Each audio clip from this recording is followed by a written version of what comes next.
lap record, 13.685. On pole position in Open Pro, Trevor Bruner, second place with a 13.850, also under the lap record.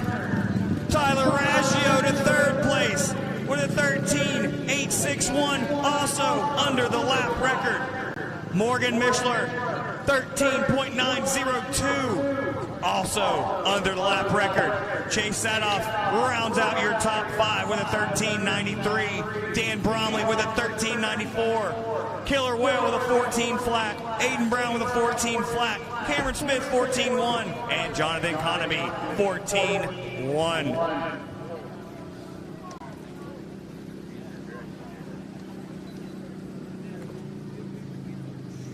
So let me ask you this: when you go to WWE,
Hey, if I could get Mike Hacker or John Nickens to the scoring tower, please. Either one will suffice. You both don't have to come up here, but if we can get one of you two to the scoring tower, that would be great.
sitting up here on the fence. I guess get rid of the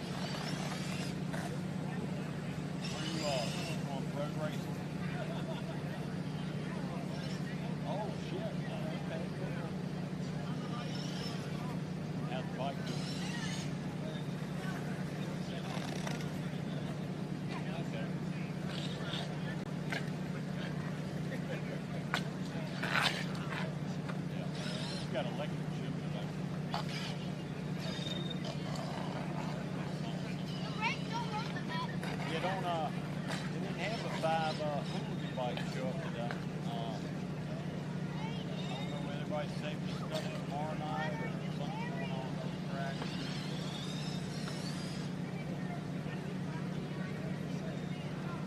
Oh, okay. Yeah.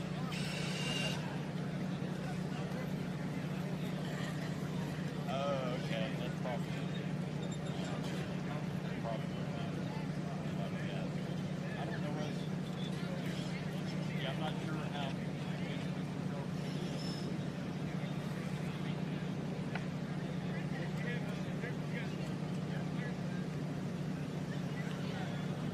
Their national thing, yeah. Yeah, maybe that's what it is, guys. You gotta be safe and stuff for long. Yeah, definitely. Yeah, it's hot out here. How's it hot down there?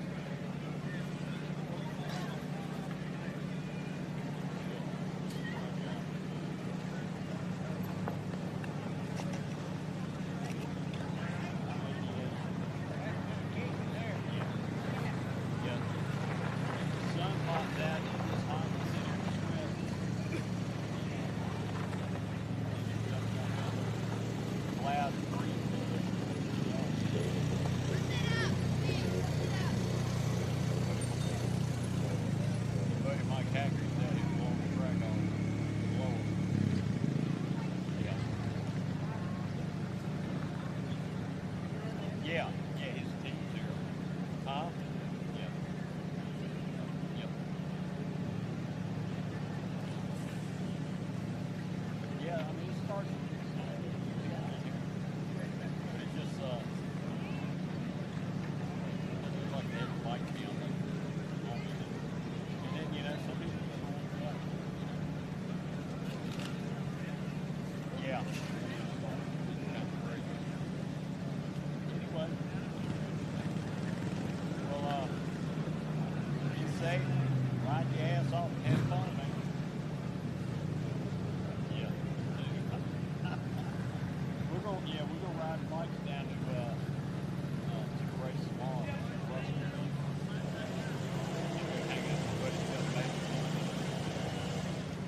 Anyway, I'll catch you later, man. Have a good time.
Racers in the pits, heat races have been posted. They are on the bottom of the scoring tower. Heat races have been posted.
All right, 450 Pro-Am.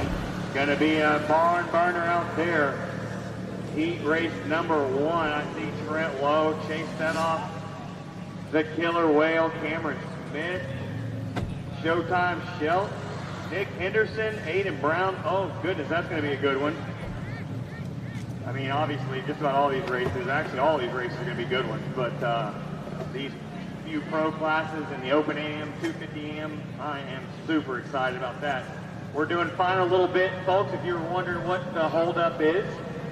If you look out there on the back straightaway, that shade, the way it protects the track from the sun, which is a good thing in theory, but when you water the track, it's impossible to water consistently if you got a bunch of shade. So they're doing a little bit of track maintenance on the back straightaway. I was told it was just a few more minutes from our start time. So go check out your concession stand. I want to say a huge shout out to a few of our sponsors here tonight. We got Lall Tigers. You can see their awesome blow-up display on the outside of turns 1 and 2, I believe. Another big thank you to B&M Masonry. Always a good supporter up here in the Virginia races. They've got locations in Marletta, Georgia, and Tampa, Florida. They do masonry, concrete, tilt wall. Also, can't forget powertrain control solutions, moving you forward. PCS. They can be found at powertraincontrolsolutions.com. Easy enough to find on the web there.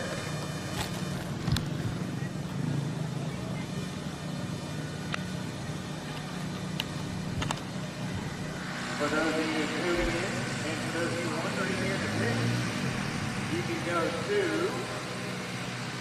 www.video, www.www.plus.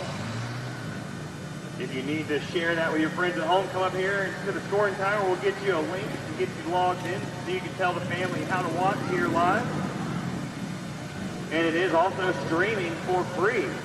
So if you have any questions on that, or if you want to send your family back home a link, come on to the bottom of the scoring tower. And we're streaming tomorrow too, so that's awesome. Starting at 3 p.m. tomorrow, but we're streaming live now. Another huge shout out to the whole Turner group. They've got one heck of a fan zone over there. Always happy to have them in the house.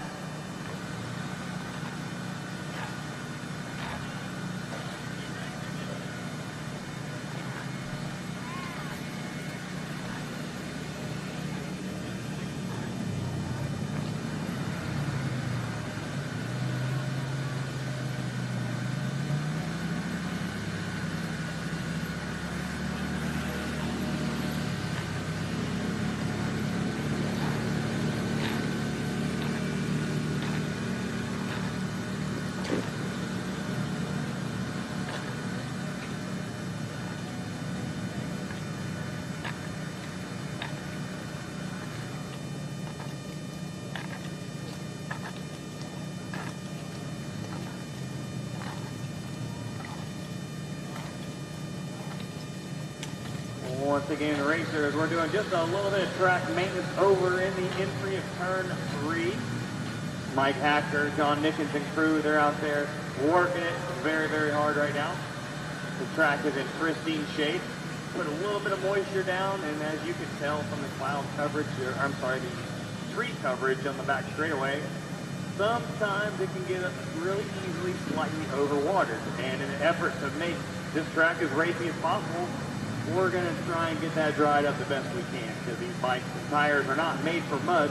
Well, I guess with the exception of the Nobby class, they're probably happy to see it, but the rest of them out there, the vast majority, are going to want them to do that. And it looks like Hacker, being the ex-pro that he is, and the excellent promoter that he is, along with John Nickens and the whole group, they're going to make it even better for you guys.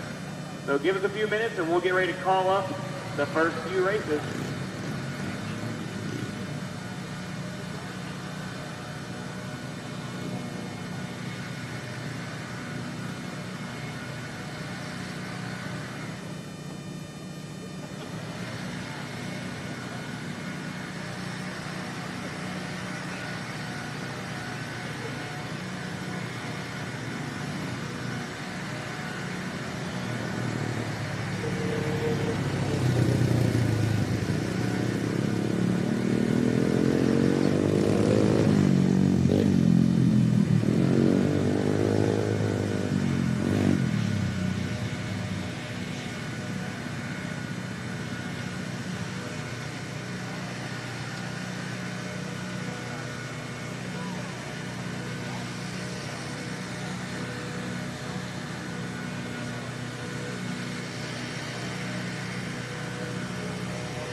All right, attention in the pit, heat race number 1. 450 Pro-Am. We are ready for you guys. We are ready for you guys right now. Also, Trent Lowe, being that you're starting on pole position, you get the luxury of testing the track out. So Trent Lowe, we are going to send you out for 2 laps just to make sure it's in good condition. And all these racers are counting on your opinion.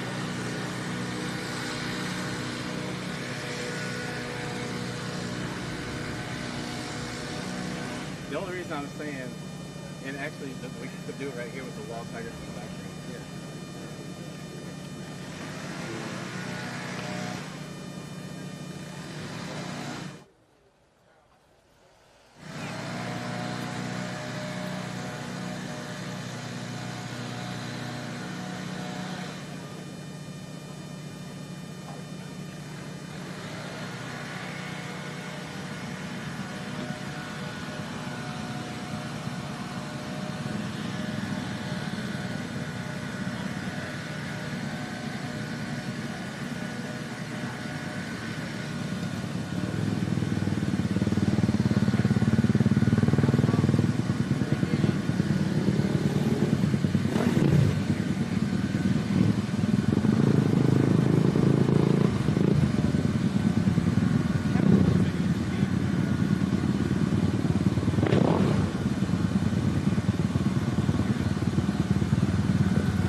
All right, looks like we're going to send Trent Lowe out here in just a quick minute for a couple of test laps, just to give the track a little shake down as he is about to head out now.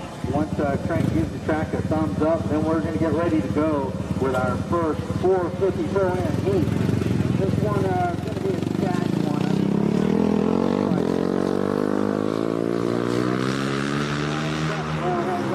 Track now. It's going to be a couple of easy laps as you get a little feel of what's going on here.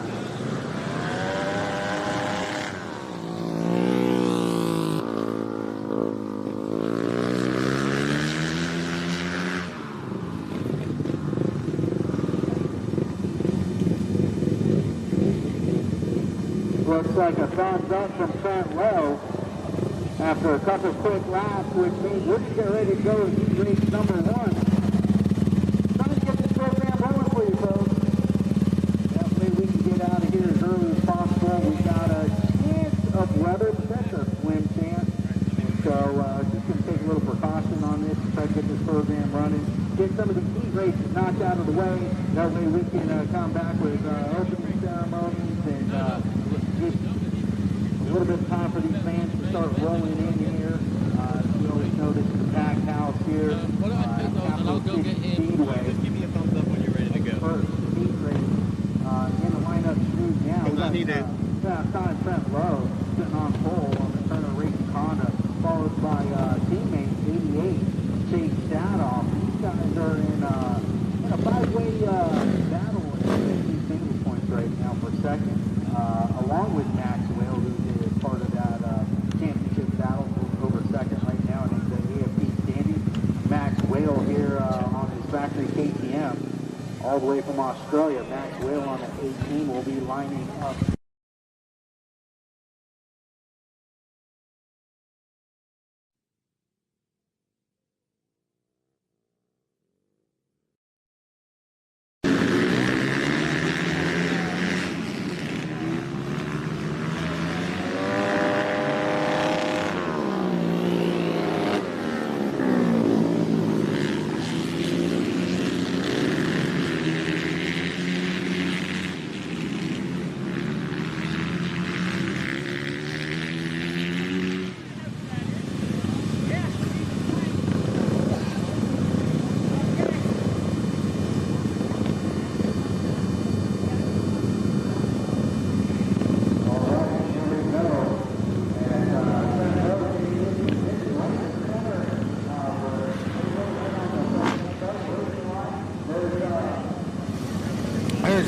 Whale getting a little feel of the of that racing surface on the inside of the track.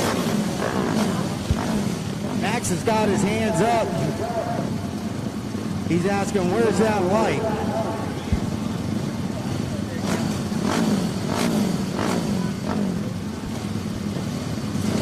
Okay.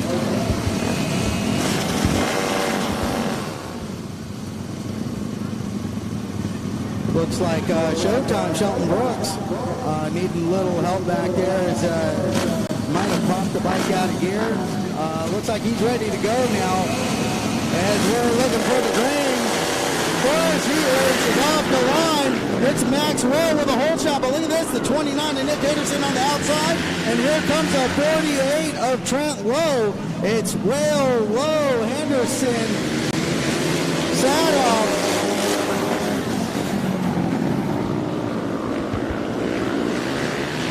New leader Trent Lowe setting sail out front. And look at this, Nick Henderson on the 29 in second.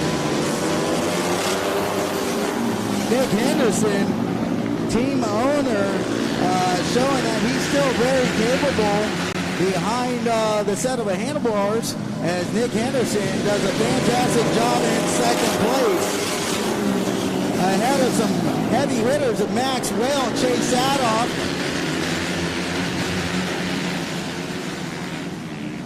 Trent Lowe, 1 lap to go for Trent Lowe.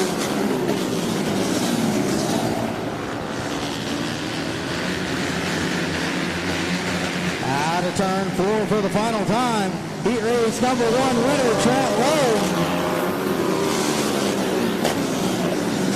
Followed by Nick Henderson, Maxwell. Impressive ride for the 29 of Nick Henderson on that Corbin Racing Mission Memphis Shades back Yamaha, should I say. Memphis Shades back Yamaha. Nick Henderson with an impressive second place finish there. All right, let's go real quick.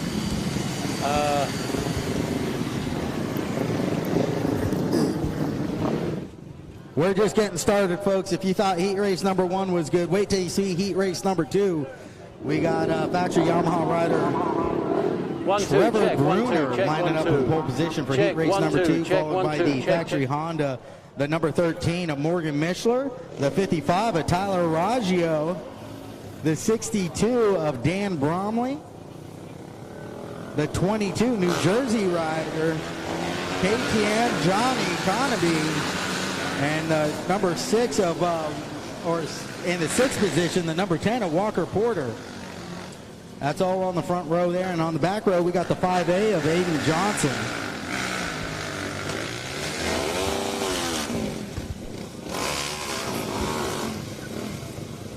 It's driver in Virginia. Good to see you, bro. I know you're happy to see this race happening. Oh yeah, we love this place. It's a great little short track for some really exciting bar banging action. That's right. And folks, we are streaming right now on 4 different platforms, and it's free. Wow. Right, we're just going to build up for tomorrow. Okay. Tell me a little bit about some of the help you've had here. We're going to be looking. So we couldn't do all this without the Turner family, Turner Masonry, PCS. Oh, here they go. Here they go. Looks like Trevor Bruner on the 21 with the jump on the field, followed by the 55 of Raggio and the 13 of Morgan Mishler. Look at this, all the way in the back, the 62 of Dan Bromley. That's not a usual spot for the 62. Let's see if he can make his way towards the front. But right now, out front, the 21 of Trevor Bruner looks to have things under control. It's a big move by Mishler going into turn number 1. Mishler now in second, moves Raggio out of the way. Raggio goes from second to 6th in a hurry. 2 laps to go for Trevor Bruner, and that allows the number 10 of Walker Porter to move into 3rd here in the 450 class. First time running with the big boy. Whoa, little, almost a high side from Dan Bromley as he gets a little tangled up coming off of turn 4. But back to your leader, the number 21 of Trevor Bruner, followed by the 13 of Morgan Mishler, and Conaby in 3rd. Impressive ride out of the 22. That was 450 Pro-Am Heat race number 2.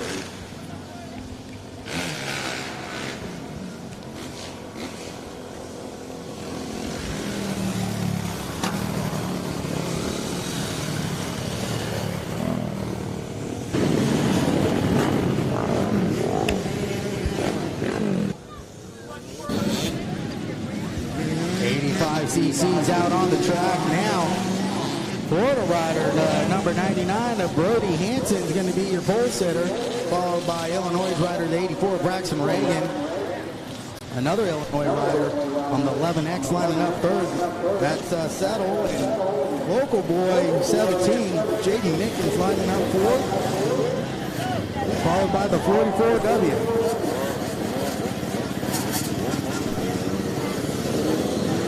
Confusion from these young guns as they get anxious to get going here. They accidentally lined up on the timing and scoring line.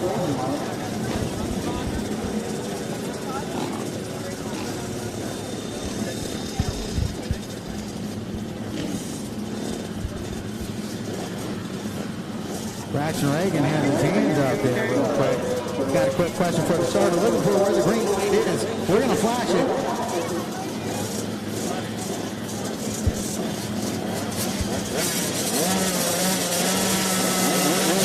Looking for green. Little dragon start there. It's the 11X Illinois rider out front, followed by the 84. Braxton Reagan. It's Illinois running 1-2.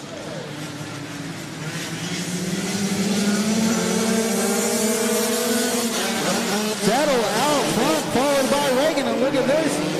Jake Nickens making a move on the outside of Brody Hanson, but slips up and goes backwards as Brody Hanson moves into third position. Brody Hanson seeing what he can do to move up another position, which would mean a better starting spot tonight's main event.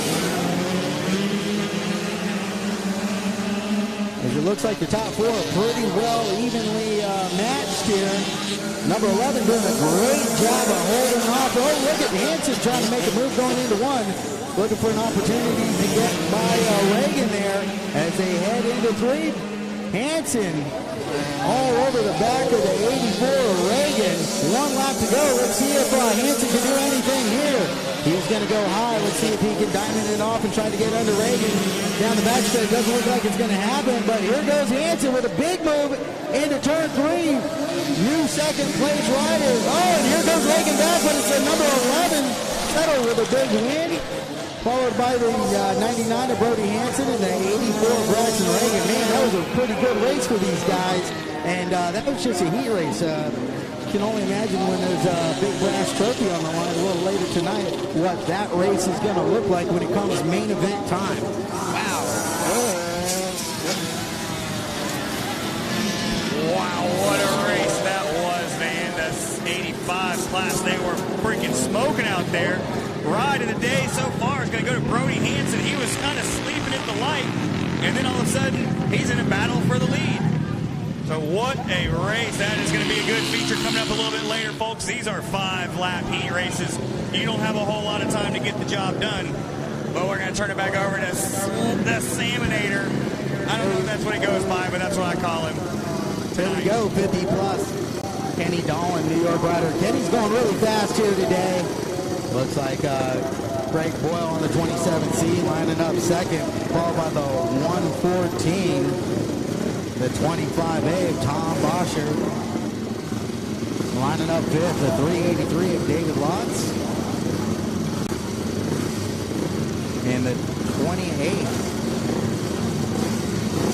On the back row, we have the Tim Norris, the 72, and the 28. Hang on a second.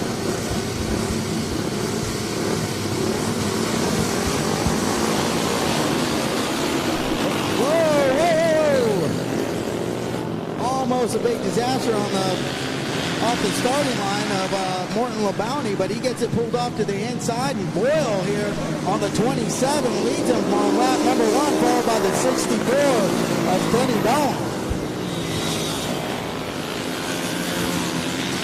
This should be a good battle over first here. A couple of veterans. Both of these guys have spent a lot of time going in circles.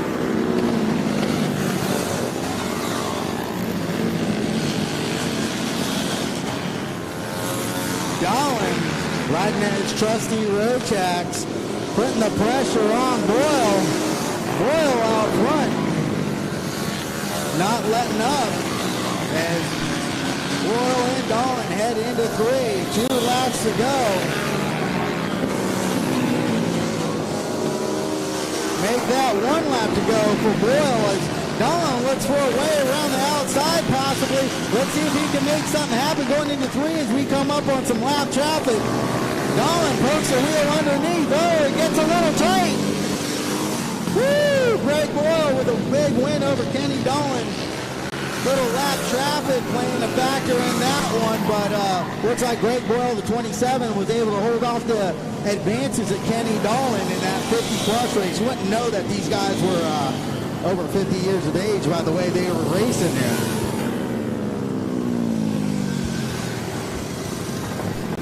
If you thought that heat race was something, we got another 50-plus heat race. A lot of these guys here tonight. I can't see the name. 50-plus heat race number 2 as the number 9 of Rowdy comes out. He's going to be sitting on the pole position here for heat race number 2, followed by the 91 of Chad Mason and the 55 of Greg Strong. Lining up 4th will be the 42A of DeSantis, New Jersey rider DeSantis, lining up 4th. 5th is the 34 of Owens, and lining up the last starting spot on this for this heat race is the number 8 of Edward Dean.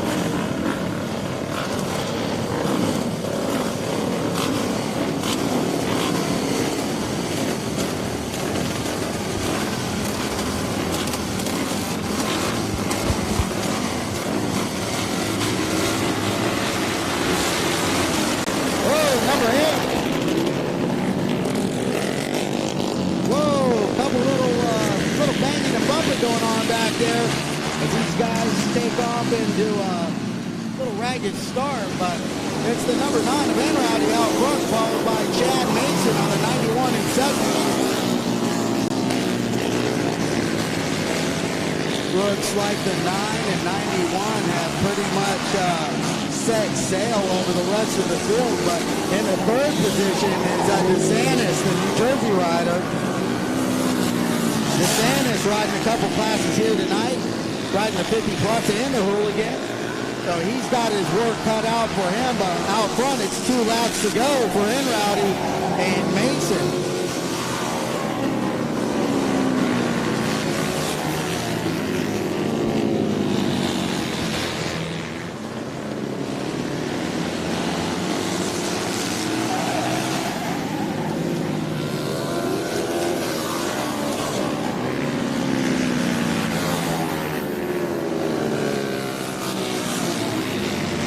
Checkers out this time for number 9 Rowdy, followed by the 91 of Chad Mason and the 42 of DeSantis.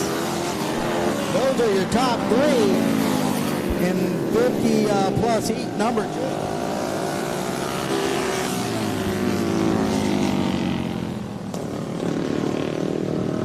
Next up are our little guys, the Knobby tire class. These motorcycles are 70 cc to 125 cc.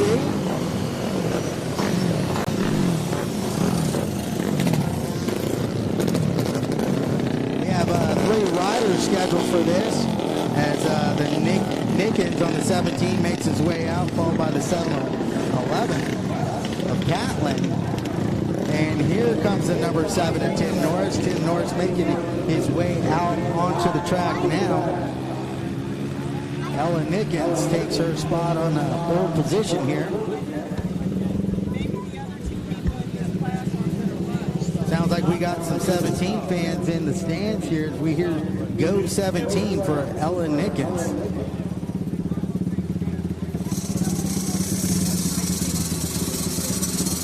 Looking for the green light in there off.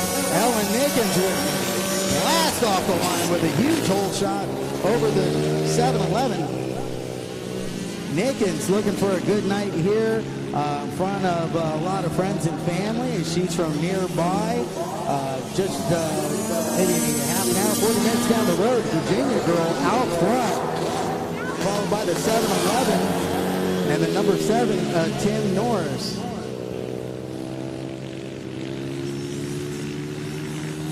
This race looks to be pretty well set as Ellen Nickens comes by the start-finish line right now. But this is motorcycle racing. You never know what can happen, so it's not over till it's over. But if everything stays the way it is right now, it looks like Ella Nickens is going to have this one fairly easily handled with 2 laps to go. The number 7, Tim Norris, doing a good job here of keeping the 7-11 in his sights. That 7-11 cannot make a mistake, otherwise Tim Norris is going to be able to capitalize on that. As Ellen Nickens rounds turns 1 and 2 for the final time, heading down the back straightaway.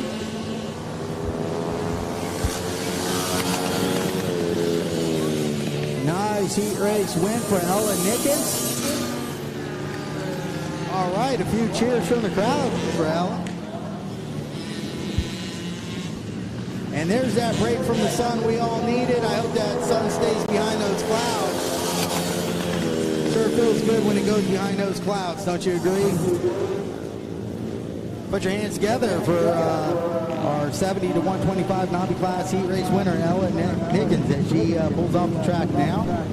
Next out onto the track, big bikes, 30 plus. So all these riders, in order to sign up for this class, have to meet an age requirement of 30 years of age or older.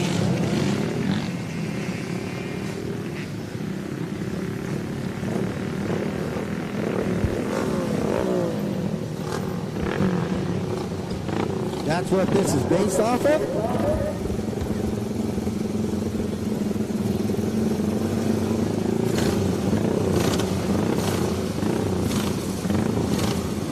The 30-plus class with the 29 of Nick Henderson, followed by the 28A of Ricky Winsett, the 96A of Buono, Pennsylvania rider, the 34J of Bennett, the 37S of Dave Evans, the 51 of John Raft, and the 267 of Jack Bacon.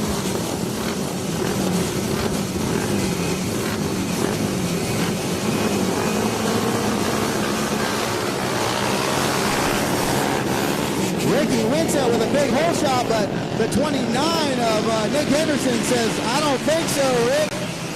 As the 2 Pennsylvania riders go 1-2 on lap number 1. Actually, it's Pennsylvania riders 1, 2, 3, followed by New York, Kenny Dolan in 4th.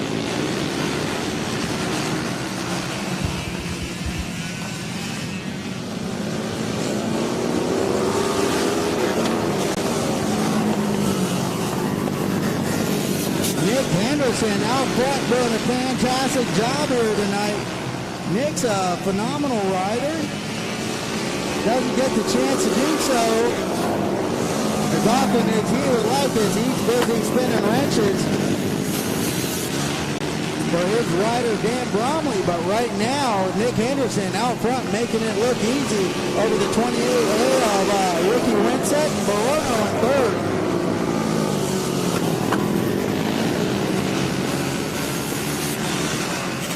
Off of turn number 4 for the final time in the checker flag, the 29 of Nick Henderson, followed by Ricky Winsett, Barano, and the 64 of Kenny Dolan.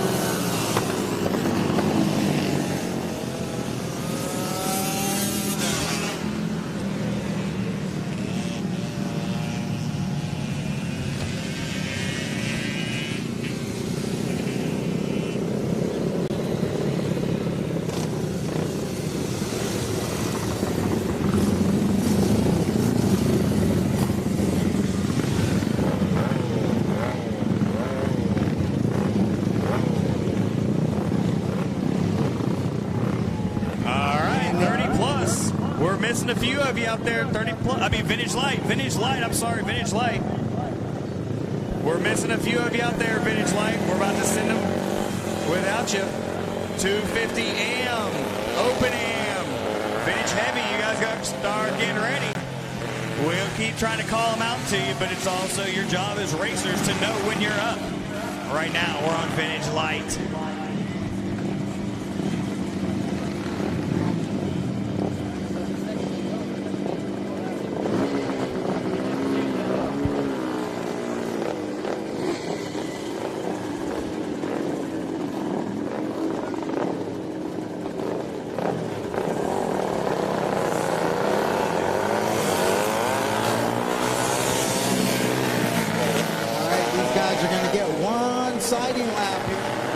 the Vintage Light class. Vintage Light.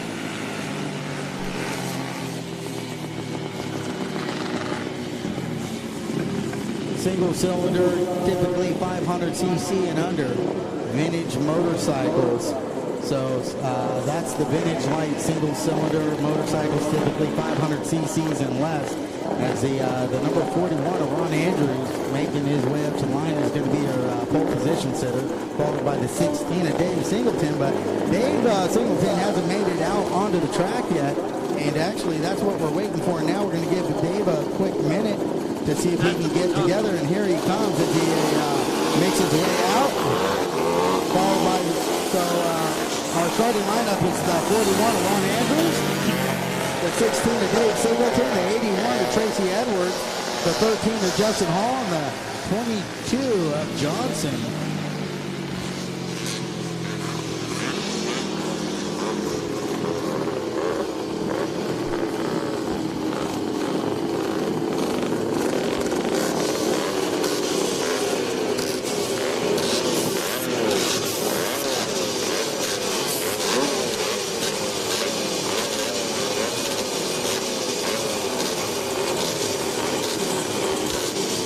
Looking to go green here any second.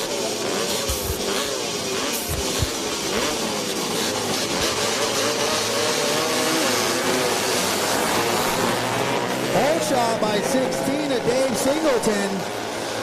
But here comes the 41 of Andrews. As he tucks it up the inside to lead him off of turn 4 for the first lap. Singleton, 1-2, followed by the number 9. It was a late entry here in this class.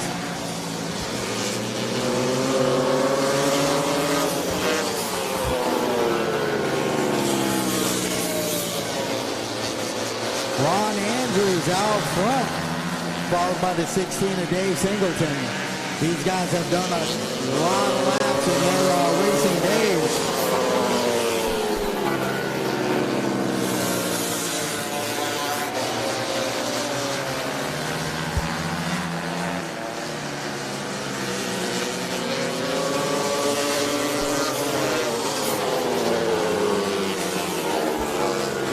To go for the 41 of Andrews, as he's going to see the checkered flag this time by Ron Andrews, Vintage Light Heat Race winner.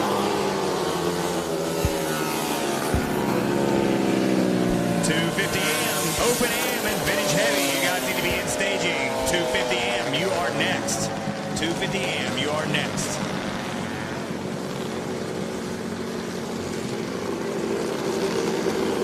The Young Guns are coming to the line next. The 250 Amateurs Open Am. Lining up in the pole position, the number 84 of Braxton Reagan, followed by the 88 of Adam Costin, the 14 of Ramsel, the 25A of Coakley, and the number 8 of Pete Rowan. That's your starting lineup for 250 Amateur Heat Race number 1.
Check 1, 2. There we go. All right, we're back.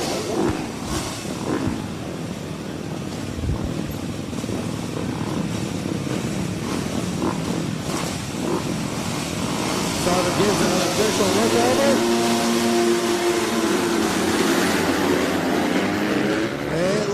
like Adam Costin on the 88 out front on the Scott Power Sports KTM, but here comes Braxton Reagan, but Reagan said, nah, not this time. I'm going to see what you're all about here. Costin is the 88 leads on lap number 1.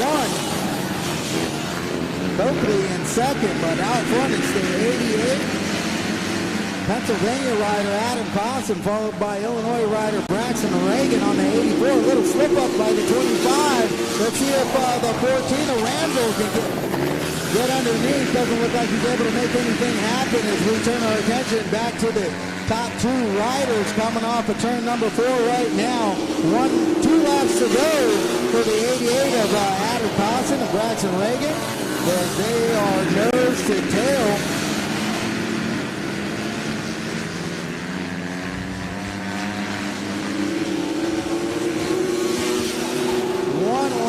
To go.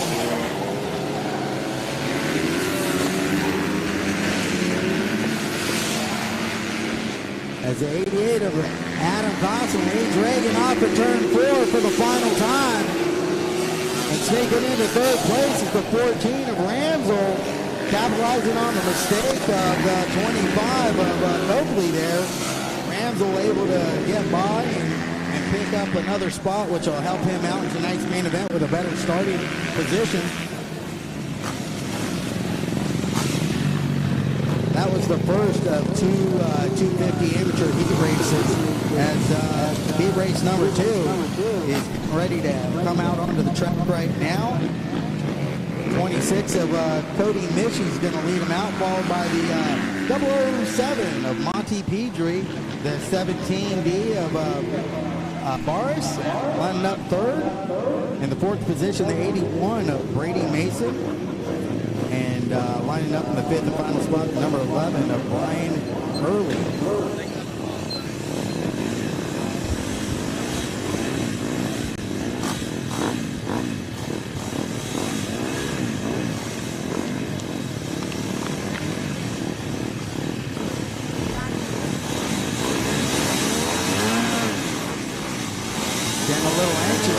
Starting to give them, it's time to go. Green lights off. 26 with a big hole shot. That's Cody Michie. Followed by Monty Pedri in second there. Pedri on the 007. Moving up to the 250. Last year he was on the 85. Pedri looking comfortable on his KTM there in second, but out front is the 26 of Cody Michie.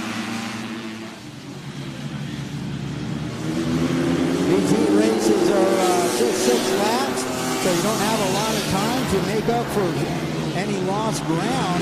You got to act quick.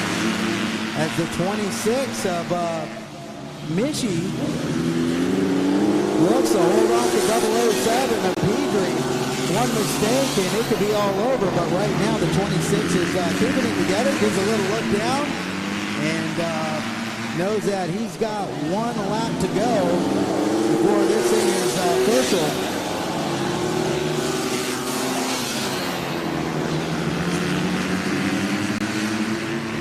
Into turn 3 for the final time.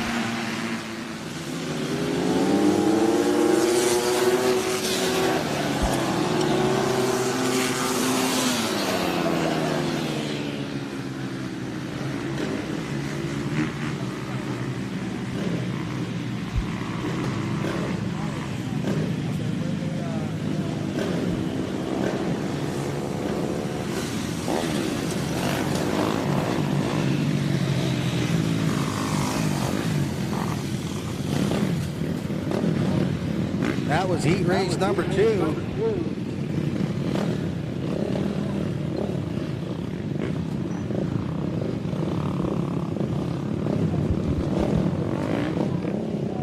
Coming out next is Open Amateur Heat Race number 1. Looks like Showtime's Shelton Brooks is going to be sitting on pole position here.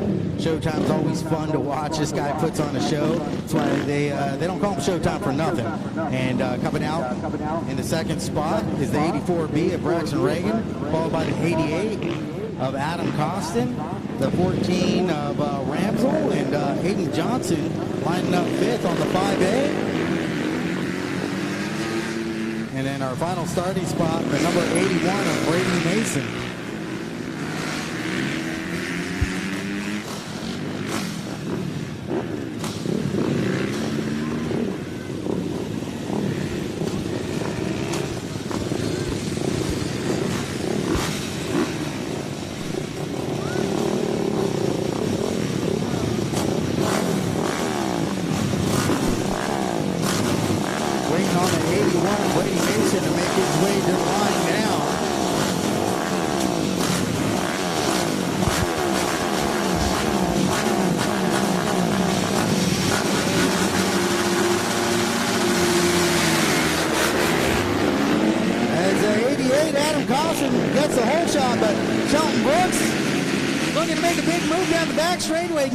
Shelton Brooks, I told you this guy's a lot of fun to watch. That's why they call him Showtime.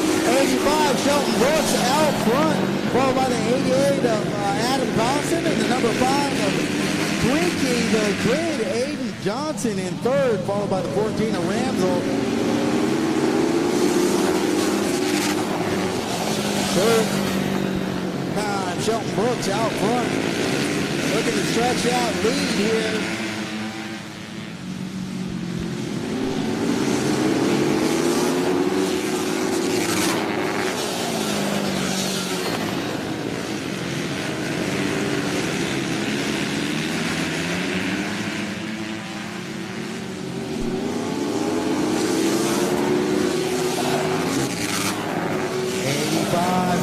Showtime Brooks out front, making it look easy as the top three are pretty spread out now. Looks like the best race on the track right now is that fourth position over Ramsel and Braxton Reagan.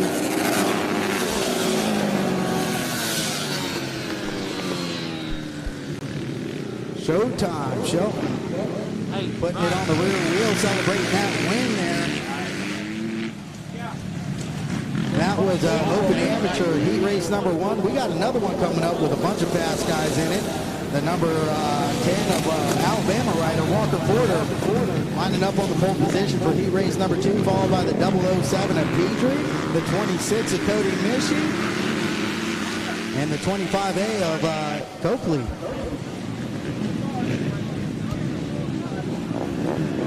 Starting to see the fans pour in now as we get closer and closer to opening ceremony time. A little rush on the program tonight to try to stay ahead of any chance of weather.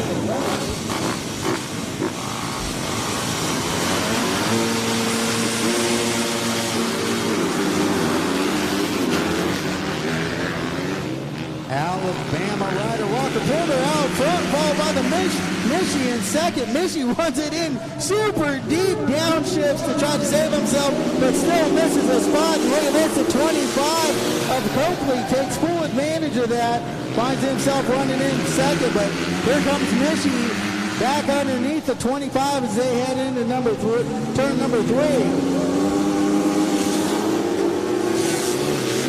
007 of Petrie takes full advantage of that, says, look at this, I want to come by you too, as he now takes over the third position. Out front, the number 10 with 2 laps to go, Walker Porter styling out front, leaving the field behind, making it look easy.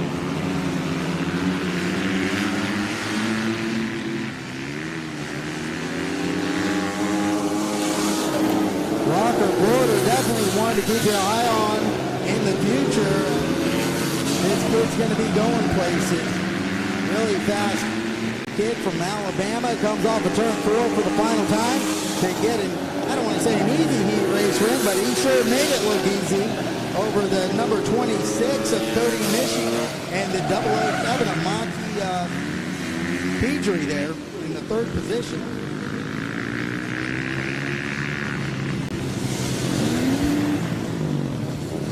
That's going to conclude the 2 heat races for our Open Amateurs, and tell you what, that's going to be one heck of a main event coming up later tonight, because a lot of fast guys in both of those heat races.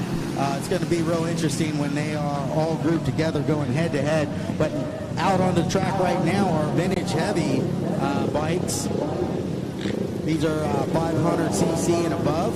So it could be single cylinder, could be twin cylinder. It's a vintage heavyweight class as the 21 Aaron Woods takes his spot on the pole position, followed by the 51S of Sean Glass and the 34 of Bennett.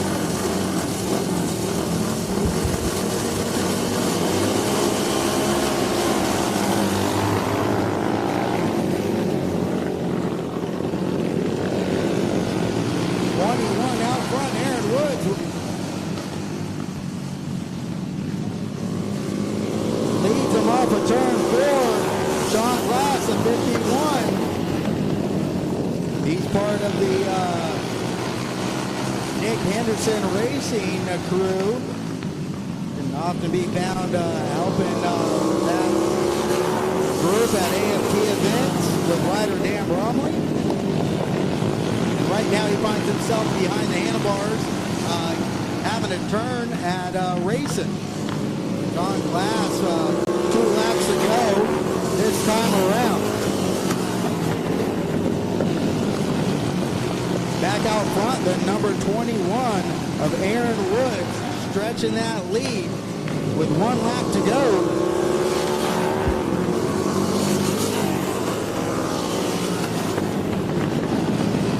Pretty good battle over third position between the 34 Bennett and 16 to Singleton, but here comes your leader, the 21 Aaron Woods, followed by Sean Glass and the 34 Bennett. That's your vintage heavy heat race running order. Up next, boy, this one's going to be a lot of fun to watch. These the knobby tire class. These guys are the guys that were brave enough to pull the motorcycle out of the garage, or their trail bike, their dirt bike, their motocross bike, and said, hey, let me go give this thing called Flattrack a try. Knobby tires and all stock motocross suspension, and it makes it a lot of fun to watch these guys give it a go.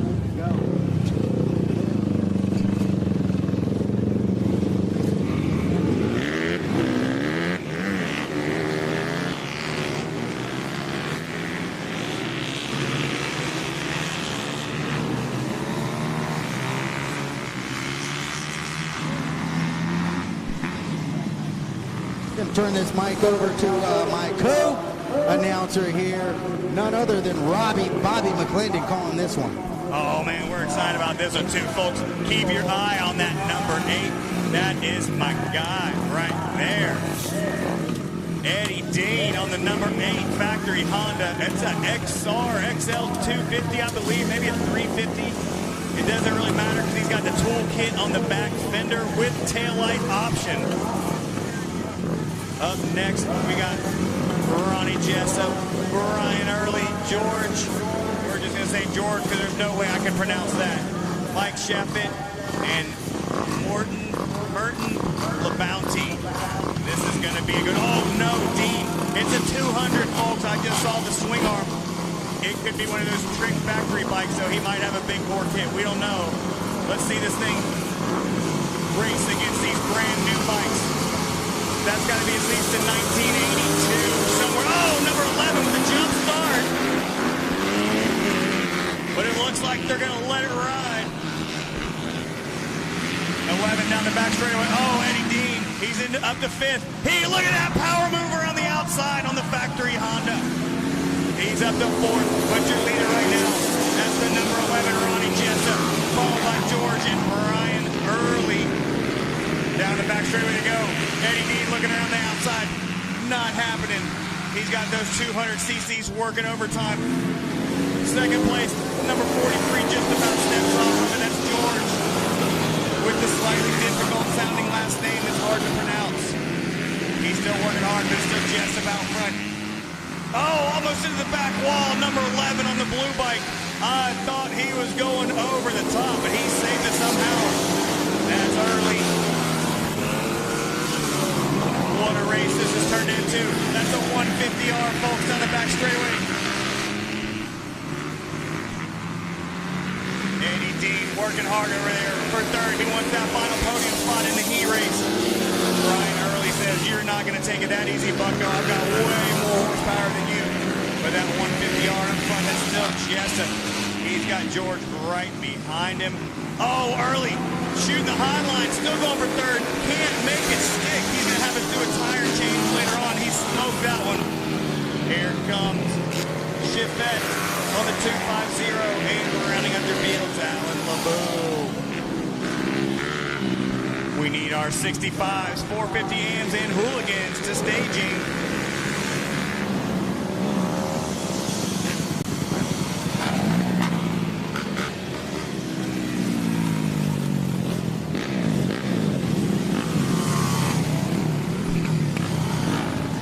Give a big shout out to Pixel Hunters for our drone coverage tonight. Big shout out actually to all our sponsors for stepping up and providing free coverage of tonight's races so everybody can watch nationwide what we got going on here at RVA Flattrack. They said, hey, $15 per person to watch tonight. Now we got that. Big thanks to Law Tiger Motorcycles, Dunlop Tires, the Turner Racing Crew, Christian Motorcycle Association, B&M Masonry, and PCS, Powertrain Control Solution, for stepping in and providing coverage for tonight's racing action, saving everybody a lot of money, and letting everybody actually just enjoy the racing along with us here in attendance at RVA Flattrack Capital City Speedway in Ashland, Virginia.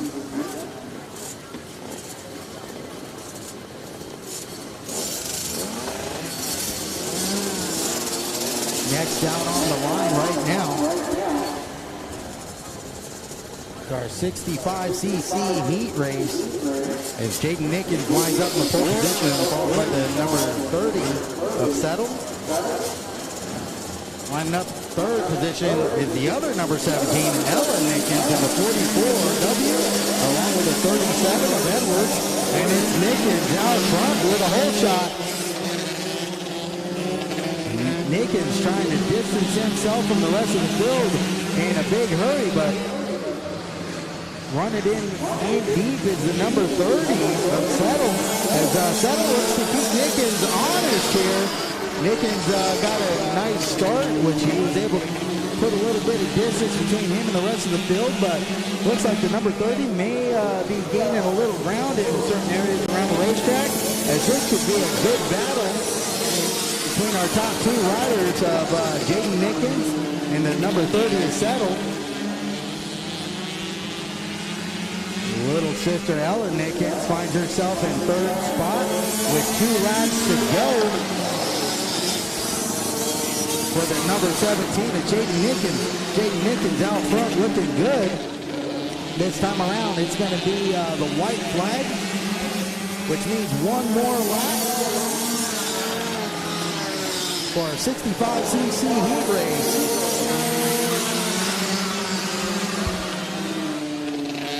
Jaden Nickens would like nothing more than to pick up a big win tonight here in front of a hometown crowd. Father John Nickens. He has a pretty good handle over that 65cc heat race, but I wouldn't say it's going to be an easy feat come main event time. That number 30 Settle was right there keeping the 17 of Nickens honest that whole time. Out on the track now, the 450 amateur heat race. 85 Showtime Shelton Brooks. Going to be starting off pole position, followed by the number 10 of Walker Porter. Lining up in the third spot, the 5A of Aiden Johnson. And maybe a scratch, the number 37S of Dave Evans.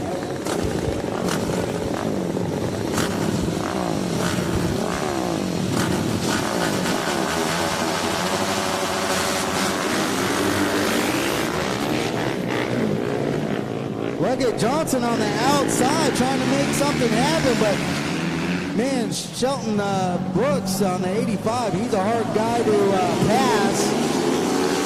Showtime leads him in lap number 1. not the best of starts for the number 10 of Walker Porter, who finds himself running third right now behind the 5 of Johnson. But Walker Porter looking to make something happen as they head into turn 1. Doesn't quite get the pass accomplished, but he's not going to be done trying, as it's 2 laps to go this time around. The battle for second is letting the 85 of Shelton Showtime Brooks pull away, which he don't mind. That's going to be perfect for him with 1 lap to go. And Walker Porter, putting a move on the 5, just can't quite get it done. Hayden Johnson doing a fantastic job of holding off the number 10. And here he is across the checkers, number 85, Showtime Brooks, followed by the number 5 of Johnson and Walker Porter, who just couldn't find a way around the number 5 of Hayden Johnson. Out next, our hooligan heat race. These are street bikes turned race machines, twin-cylinder motorcycles. Got to utilize the stock street bike frame. So after that, it's pretty much game on. These guys could change suspension, the front and rear. They could add traditional dirt track wheels, 19-inch wheels, and as far as what they do to the power plants, that's pretty much up to these guys. So it's pretty wide open racing. It's a lot of fun. A lot of old former pros ride this. As you see the number 88 of Ron Wood lining up there next to the 421 of DeSantis, and the 64 of Georgie Price, the number 26 of Ben Ludlow, and the 13 of Tom Street. Ron Wood having a little discussion with our starter there. Looks like got everything under control. Georgie Price with a big hole shot there. Whoa, rubbing and a bumping. That opens the door up for the 26 of Ludlow. Ludlow goes by, takes full advantage of the battle between Price and Ron Wood. Ron Wood, our last year's RVA Hooligan main event winner, finds himself sitting in third position, but Price trying to make a move on Ludlow. Man, these guys are racing like there's a ton of money on the line, and this is just a heat race. This main event tonight is going to be a barn burner, as these top 3, man, they are really going for it. Ludlow doing a good job on that Triumph, so it's Triumph, Harley, and Harley with 2 laps to go. Ludlow out front over the 71 of Price and the 88 of Ron Wood. Ron Wood, the big winner here last year, finds himself sitting in third, making a move on the 64 Price with 1 lap to go. Can he make it stick? Yes, he does. Ron Wood now in second spot. He's got a little bit of time left. See if he could get around the 26 of Ludlow. They deal with lap traffic. Ludlow wins that one over the 88 of Ron Wood and the 64 of Georgie Price. Wow, that was an insane race, and like I said, that was just a heat race, no money on the line, so we could only imagine what it's going to be like when the cash is on the line for that main event later on tonight. These guys have no qualms in rubbing elbows and going for it, and they sure make it exciting. So that's going to be a fantastic main event coming up later on tonight. Out on the track now are Mad Dog class. These are the Mad Dog bikes. You might say, hey, what's a Mad Dog bike? Well, these are air-cooled 150cc motorcycles, fitted out with Flattrack tires, and once again, it's kind of, game on. It's a quick, affordable way for a lot of people to get into Flattrack racing. These motorcycles are very versatile, whether you're a beginner, an amateur, a pro, doesn't matter. They're a whole lot of fun no matter what your skill level is. So you see a little mix of riders here as the 17D of Barris lines up on the pole position, followed by the 21 of Aaron Woods, who we've seen out here earlier tonight, followed by the 10C of Abbott, and 13 Justin Hall, the 44 of Reagan. Makes his way out onto the track now on his Sunday Motors. Reagan late to the line. supposed to line up fifth. On the outside of the front row, we got the 22 of Johnson and the 72 of Tim Norris on the back row.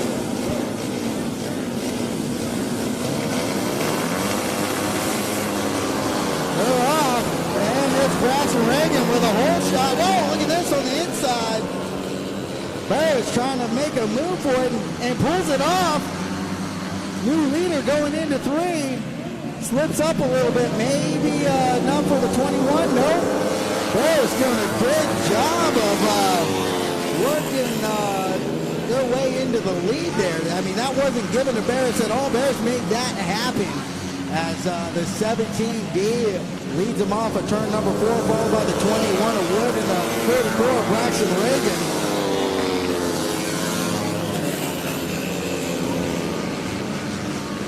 Reagan getting by the 10C of Abbott for third. As front two are pretty well spaced out. We got a 2-rider battle over third, and we got a 3-rider battle over the fourth position here. As the 22 of Johnson makes his move going down the back straightaway. White flag out this time by for everybody.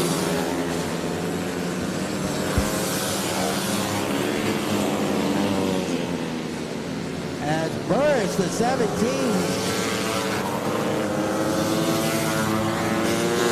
with an impressive win in that Mad Dog heat race. I say impressive because Burris didn't get the best of starts. Went into turn 1, I think third, cut it a little low, got underneath Braxton Reagan and said, you know what? I'm here to win this race, and that's exactly what the 17 did there. That race was not given to the 17. That was a heat race win earned. As next out on the track now is the 40-plus class. This is going to be another barn burner. These two riders coming around to the starting line now, the 64 Kenny Dahl and the 28A of Ricky Winsett. These guys have both been really fast here today in qualifying and practice. And a little bit of a surprise, the 64, Kenny Dolan, is putting in some really impressive lap times earlier. Lining up third is the 96A Pennsylvania rider, Verona. Followed by the 27C, Greg Boyle. The 91 of Chad Mason, and we got Tom Bosher lining up on the inside of row number 2, followed by the 383 of David Lotz and Pete Rowan on the number 8.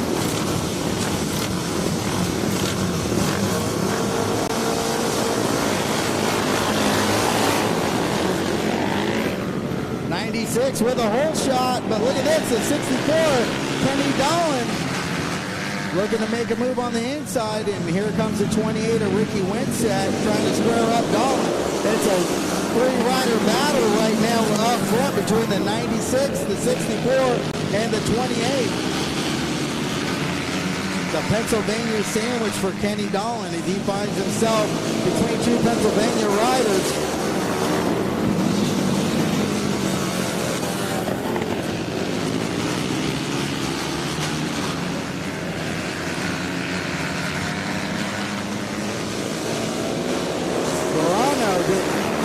To go. Might be feeling the heat of the 64 Kenny Dolan. Dolan looks to apply a little pressure.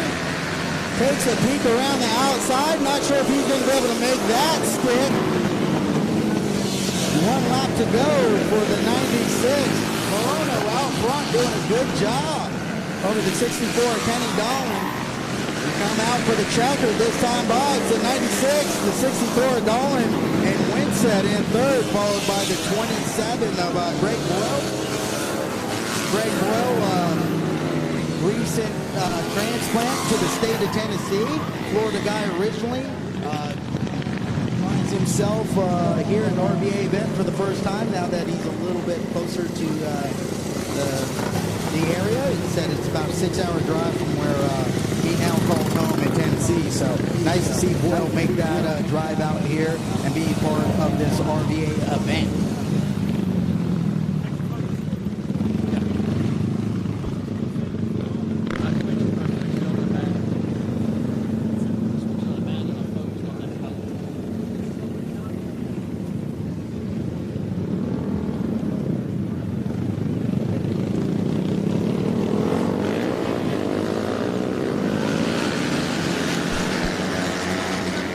These are the big dogs, the Open Pros coming out.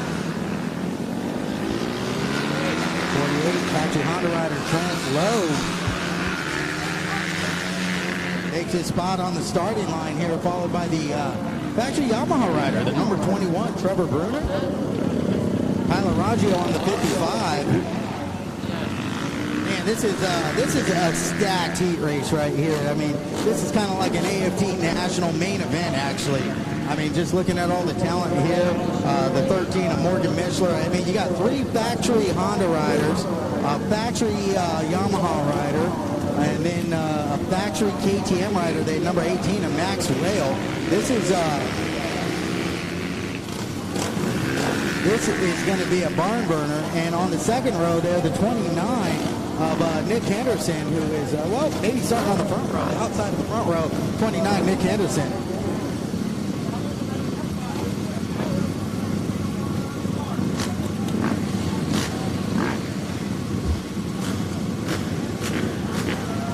On the back row, you got 18 Max Whale, the 17 of Cameron Smith, 8 Brown on the 112, and Barnaby on the 22.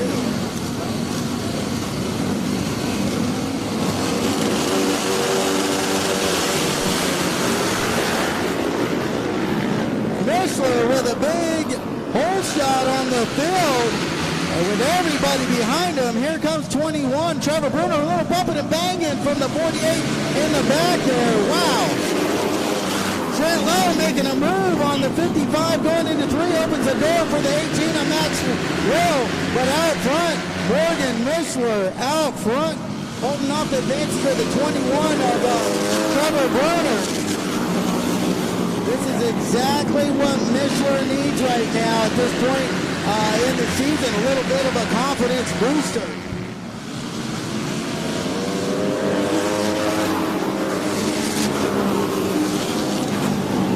Mishler with an impressive ride here at RVA Flattrack over the 21 of Trevor Bruner. Trevor Bruner's not the kind of guy you want to have behind you breathing down your neck.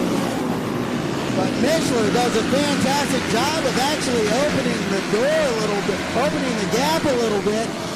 Checker flag out for Mishler that time around. Impressive Open Pro E-Race win for Mishler. Wow. And he celebrates with a wheelie down the back.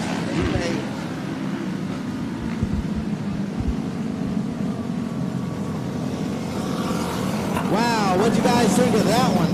That's going to be good. Hey, just to let everybody know, we got a big dash for cash coming up tonight. The Turner Racing crew has put up $750. It was supposed to be $500. It's now up to $750. Thanks to the Turner Racing crew and family. They put up $750 for tonight's Pro Dash for Cash. If you would like to, contribute to that Dash for Cash and bump it up, man, that would make that race even that much more exciting. The more money that's on the line for these pro riders, just walk up here to the scoring tower if you'd like to donate some money to our Dash for Cash. Now would be the time to do it. But big thanks to the Turner Racing crew and family for stepping up and donating $750 for tonight's Dash for Cash. Big thanks to B&M Masonry and PCS, which is Powertrain Control Solutions. You can find them at www.powertraincontrolsolutions.com. PCS is actually located probably less than 3 miles from where we're all sitting right now. So a local company getting behind the RVA Flattrack event that we have going on here tonight. So, you know, this is a great community building event as Powertrain Control Solutions jumps on board to be part of tonight's program. We'd also like to thank Law Tigers Motorcycles, Richmond Harley Davidson, the Christian Motorcyclists Association, Dunlop Tires, and of course all you fans for coming in and you know, being a part of tonight's racing action. We're just getting started here. It's going to be a great night of racing, especially once that sun starts to dip behind those trees. This track, I think, is going to get a whole lot faster and a little bit more, well, I'll say a lot more racy once that sun dips behind those trees we see there. Right now would be a good time to grab yourself something cool to drink, something to eat. We got the Kona Ice truck over there. We got a couple of food vendors. We got hamburgers, hot dogs, chicken baskets, you name it. Would be a great time now to go do that. Also want to give you guys a big reminder that we're raising money for a fellow injured rider tonight. If you'd like to make a donation, pick yourself up a sticker to support that rider, you can go over to the RVA tent where the t-shirts are being sold. That's for rider Nick Hayes, who was actually a participant here at the last RVA event.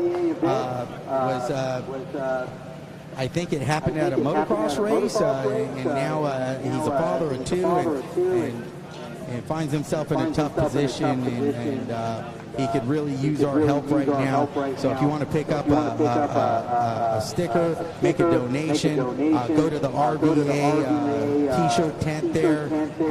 And also all the riders during opening ceremonies, for all those riders that made a donation, we're going to do a couple laps in Nick's honor, a couple parade laps. So if you want to take part of that opening ceremonies parade lap, right now would be the time to walk over to the RVA t-shirt tent and make your donation, or pick yourself up an RVA event Flattrack shirt.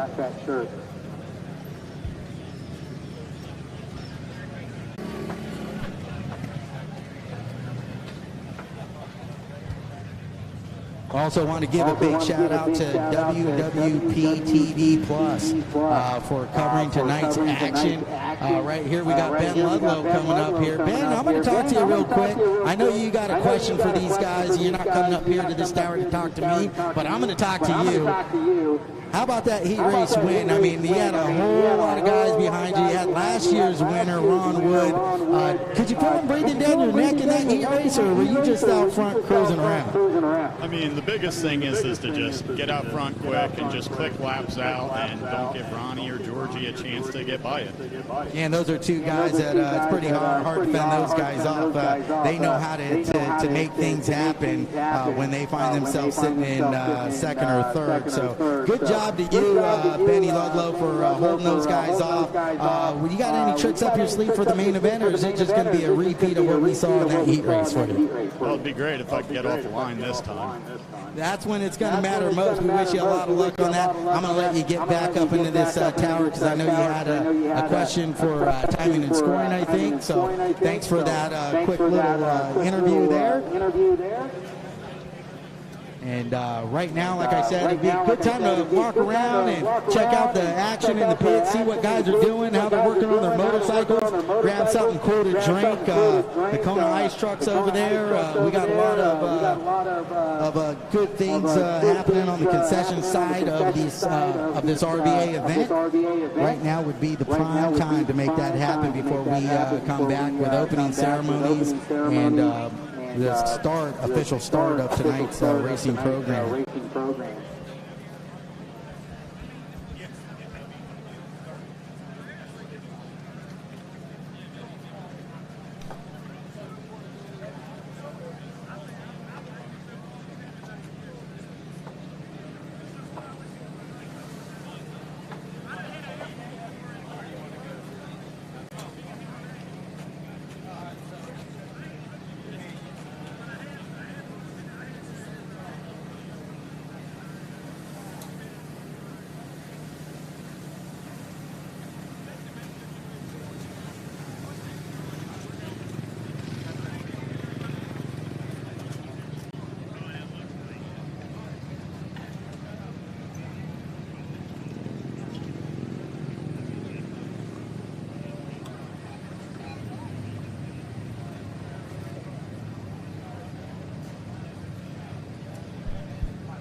Ludlow. Ben Ludlow. Ben Ludlow. Ben Ludlow. I believe you were looking at the heat races, Ben Ludlow. Or qualifying Ben Ludlow. Because the features aren't posted yet, Ben Ludlow.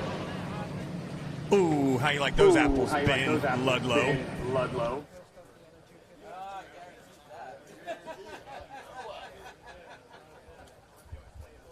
All right, right now this Dash for Cash is nearing $1,000. If you guys would like to contribute to tonight's Turner Racing Dash for Cash, make your way up here to the scoring tower, and you can make your donation. We'll throw that in tonight's Pro Dash for Cash.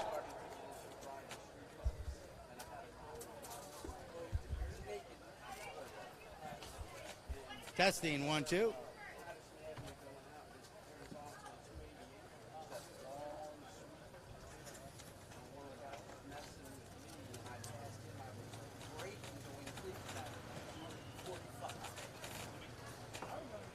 Okay, so we're about 15 minutes away from opening ceremonies. So right now would be, if you're would like to take part in our Nick Hayes 3-lap ride to honor that ride, fallen or downed rider, should I say.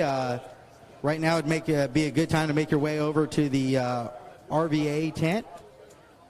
Make a donation, pick up a sticker, put it on your motorcycle, and we're going to do a few laps to raise some money for a fellow injured rider.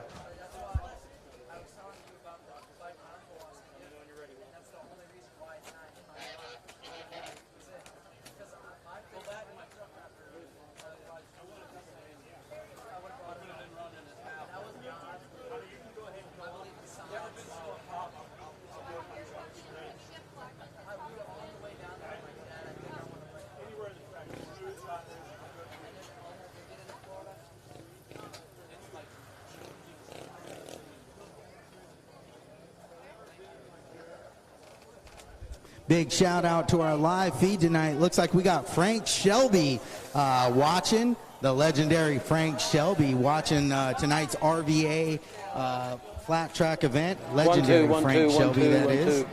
Winner of the Nationals, as they say, the best to ever do it, Frank Shelby.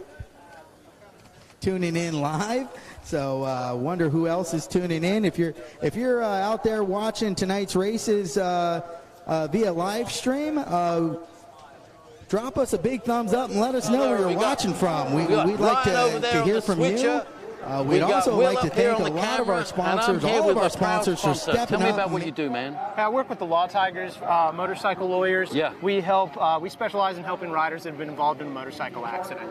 But, you know, we're super passionate about riding bikes, being part of this community, motorcycles, riding, do you ride? In our blood. I do ride. I've ridden and raced in every one of these except the one tonight, of course. And let me ask you, you'd have to be crazy to insure all these people, wouldn't you? But, you know, they're good people. It's a motorcycle community. We love them, you know, the more the merrier. So, you know, we're here for all types of riders. Now, tell me, so what divisions have you raced in? Well, you know, I raced in the Nobby class. Yeah. And it's an entry-level class. They call it the Nobby novice class. So it's a great way for anyone to come out here who has a dirt bike to get some experience, to kind of sample. Is it scary? You know what? It's a I thrill. just see that. It's It's like unbelievable. Even the 65cc motorcycles. Folks, this is incredible. A 65cc motorcycle. They're not far off the 750 and 1200cc motorcycles. It's awesome. You see the times of some of these kids, and they're like a second off, so 2 seconds off of the pros. It's unbelievable. Because you're fighting centrifugal force. It's trying to push you this way, and you're trying to go this way. And I guess the heavier the bike, the more centrifugal force there is, right? It is. It's really a game of staying in this lane, and you can see it gets beaten a path right in here, and you have to stay right in this. It's like a sidewalk here, right? And all the rubber builds up, and it's a nice path, and you stay in that, and you're. Now let me change subjects real quick. So with regards to the insurance, you don't necessarily. It's not just a personal injury case or just a wreck. What if somebody's motorcycle gets stolen, or if somebody runs over their motorcycle? that you have full coverage. That's a great thing to ask too. And the Law Tigers does something special for that. We have a $5,000 reward if you see somebody stealing a motorcycle, or you and you report it. Yeah. And there's a claim on it. You got a $5,000 reward. People don't seem to realize you're not meant to walk right in front of the camera. But anyway, it happened, folks. This is live TV. And we are live, by the way. We are absolutely live. And you can see the sun hasn't even gone down here yet. And we're getting to see some awesome racing. Now, how do people get hold of you if they want to get motorcycle insurance? Well, it's not insurance. It's just if you are in an accident. So No, but I'm saying if you do want to buy motorcycle insurance.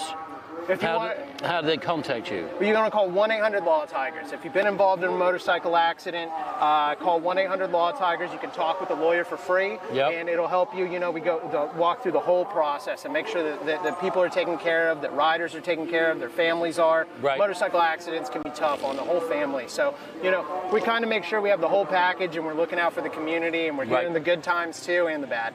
Well, I just want to say from everybody at the track here, everybody at the track, thank you for being a primary sponsor and being behind dirt track racing, baby. Yo!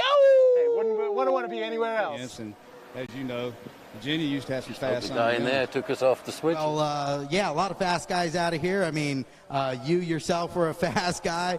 Showed that by winning some big titles back in the late 70s, early 80s, if I'm not mistaken. I didn't mean to make you a little older than you already are, but anyway.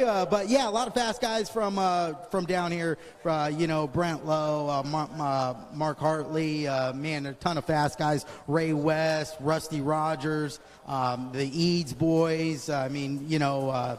Man, Tristan Avery, you got John Nickens, Mike Hacker. So it's really good to be back here in this part of the country, Mid-Atlantic region, Richmond, Virginia area. And we're going to go half-mile racing tomorrow. Are you excited about that? Oh, yeah. If you really want to see something, come out tomorrow up to Virginia Motor Speedway and see these boys get around there. These boys will be hitting some speeds going in these corners right here. It's going to be amazing. Well, big thanks to Mike Turner and the Turner Racing family, Powertrain Control Solutions, B&M Masonry for stepping up and covering tonight's live feed coverage for all you fans at home, and for putting in a lot of money for tonight's Dash for Cash. We got a few people we're going to talk to here as we get close to opening ceremonies.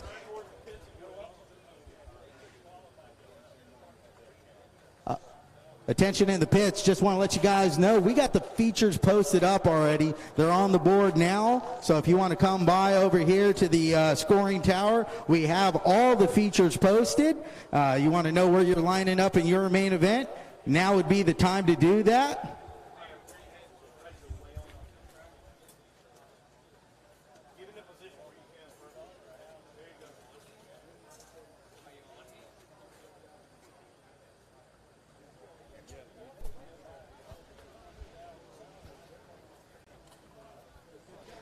Greg, how you having? How's your night going here at RVA Flattrack? It's going well. I won my one heat race in the plus 50 class, and then I was fourth in the plus 40 class, but I'm hoping I'll do better in the final. Well, what's that going to mean for a better result there? A better start? Definitely a better start. It's all on the start out here. It's very hard to pass, or at least it's hard for me to pass. Well, that's typical short track racing, right? But why don't you tell the folks at home that couldn't be here tonight that were thinking about coming here how fun this track is to ride? This track is excellent. Smooth, it's fast, it's a lot of fun. Enjoy it. Be a little funner if you want it, though, right? Oh, way more fun if I won. All right, that's Florida rider Greg Boyle, who's recently relocated to Tennessee, making his way out here to RVA Flattrack. In 3, 2. Folks, we're getting ready for the big racing out here at Capital City Speedway. Opening ceremony is about to start, and I'm here with a man from Richmond Harley-Davidson. Your name, sir? Hunter. Hunter. Yeah. This is the kind of man who's behind racing. Their main time sponsors at the track. Hunter, tell me about a little bit about Richmond Harley-Davidson and why people should go to Richmond Harley-Davidson to buy a Harley-Davidson. Yeah, so we've been around for decades at this point. We've gone through a couple of different ownerships over the years, and we've been long-standing. We were actually just down the street from the track. We've been here at that building since, I believe, 2014. Wow. We have plenty of bikes. We've got a lot of experienced technicians that are there, a couple of master techs who do great work. We do a lot of work for our local PD departments. We do a lot of help with our EMS and first responders and everything. And we're there to just make sure that everybody gets what they want, make sure they get the right bike, the right service, and we're there to stand behind it. Well, and folks, an amazing thing, this has always blown my mind about Harley-Davidson, is it was designed in 1935 by a German who let the copyright go out. So it's wide open. Anybody can build a Harley-Davidson. That's why S&S builds Harley-Davidsons. But you've got a push rod motor, no overhead cam, no cam chain. It can't rev. How do they still compete with these modern Japanese bikes? Well, I mean, realistically, when you're talking about getting out on the dirt track, a lot of it's just coming down to skill of the rider. Has a lot to do with everything. Yeah. Low end torque. I mean, it's one of those things where depending on your riding style, you can really keep the RPMs up, or you can try and make sure that you're skilled and you're going through your gears to where you're hitting everything on the power band just right. And again, it's just one of those things where Harleys have come quite a ways. They're still trying to use a traditional technology that everyone knows and loves, but they're still trying to push the envelope to make sure that it's the best componentry for the design so that you can still push it to the limits. Well, wouldn't you agree? And folks, there's a motorcycle that Harley-Davidson makes. It's called an XR750, and it is hands down the ultimate flat track bike of all time, and it will even be forever, even though now Indian took a Harley motor, made it double overhead cam, put 4 valves per cylinder, and a win in flat tracks. Now Indian Enfield, or Royal Enfield, was bought by the Indians. Now they're out there with the 650 twins. So it's a hugely exciting sport, folks. And stay tuned. Don't you think this sport's going to grow? Oh, I hope so. I think really the competition between all of the brands is great for everybody. I mean, really the consumers and the competitors win when that happens. Yeah. Because it just pushes everybody to keep innovating. I mean, I think that Indians come out and they put on a good game, and I think the revival of the brand in general has been great for Harley because it's pushed us to continue to improve everything. Now, let me ask you, I think Harley's out, the factory team is out of flat track on the AMA this year. Is that correct? I'm not sure on that one. I know I just kept up with King of the Baggers and everything. Because Will, Dave Hacker, the promoter, was the crew chief for the Harley-Davidson factory team. They had $17.5 million to spend that season, and they got it done. Yep. So thank you for sponsoring the show. From everybody here, thank you so much. This might not be happening without the support of sponsors like this. So stay tuned. We're going to have the upcoming opening ceremonies, the racer's prayer, and then we're going to get down to some serious motorcycle racing. All right. Appreciate it, man. Hey, man, no problem.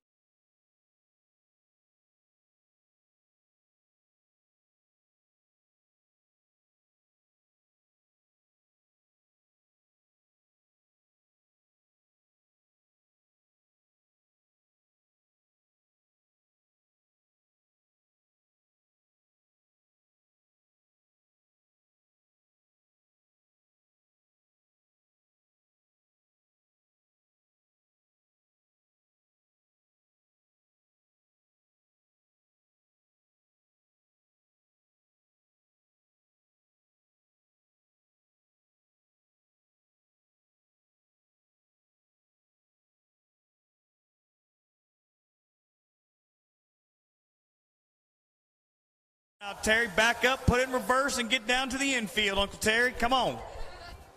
Attention in the pits. Attention in the pits. We're about to do opening ceremonies.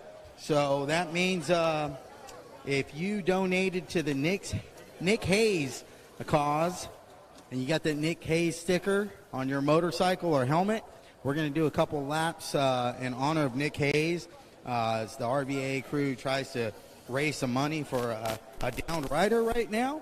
So we're going to get started with opening ceremonies here about 7 o'clock.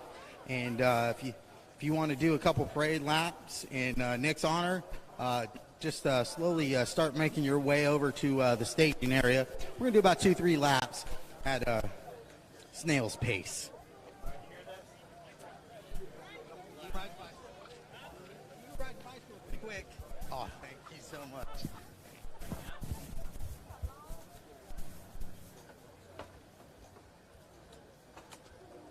All right, cooler temperatures as that sun goes over those trees. I know I'm enjoying it. I'm sure you folks are enjoying it. We appreciate you guys all for, braving this heat and humidity out here. And now, as the sun starts to set, we're going to enjoy its benefits. And that's going to mean great racing, a faster racetrack, and cooler temperatures.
All right, attention in the pits. Both riders and race fans, if you can start making your way up to race fans, make your way back to your seats.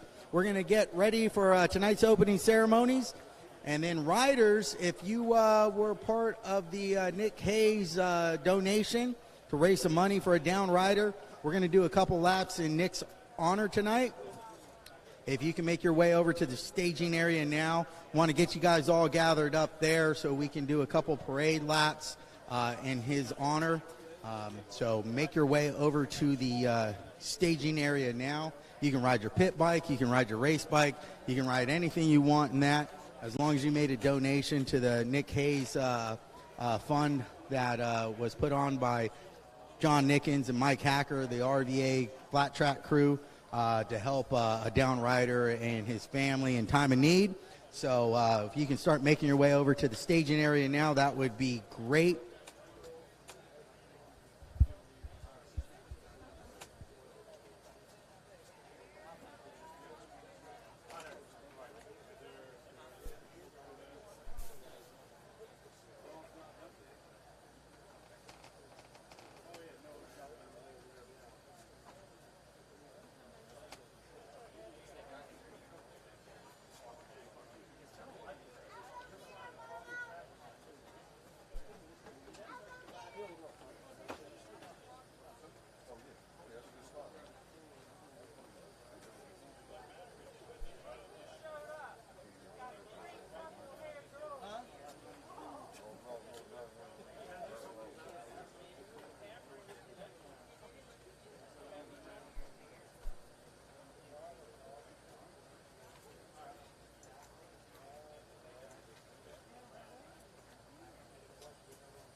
All right, we're going to give all our riders about 1 more minute to get gathered up over there in the staging area, as well. We're going to do a couple laps to honor a downed rider right now.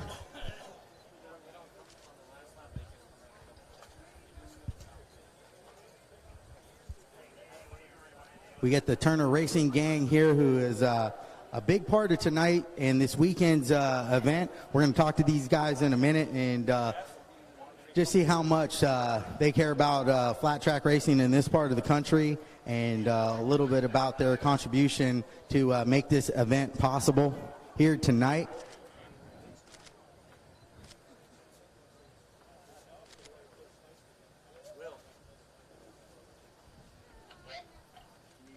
All right, everybody, if we can get you standing along the fence, we're going to get tonight's show started with our official opening ceremonies. So right now is the time to make your way to the front straightaway fence, and we got a lot of people here to thank tonight that have come together to put this great event on.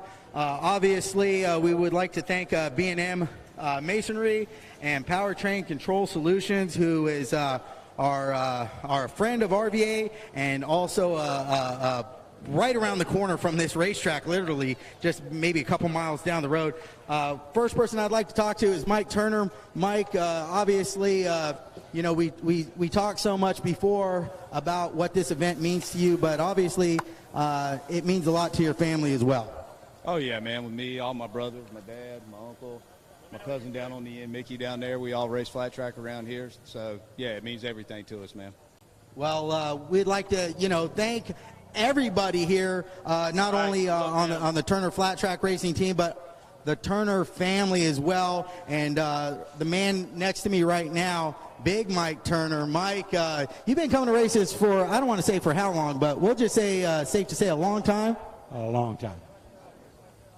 Since 77. And how good is it to be back here in Richmond and see racing on this level with an awesome crowd and all the great riders back in Richmond? I would love to see flat track come back to this state.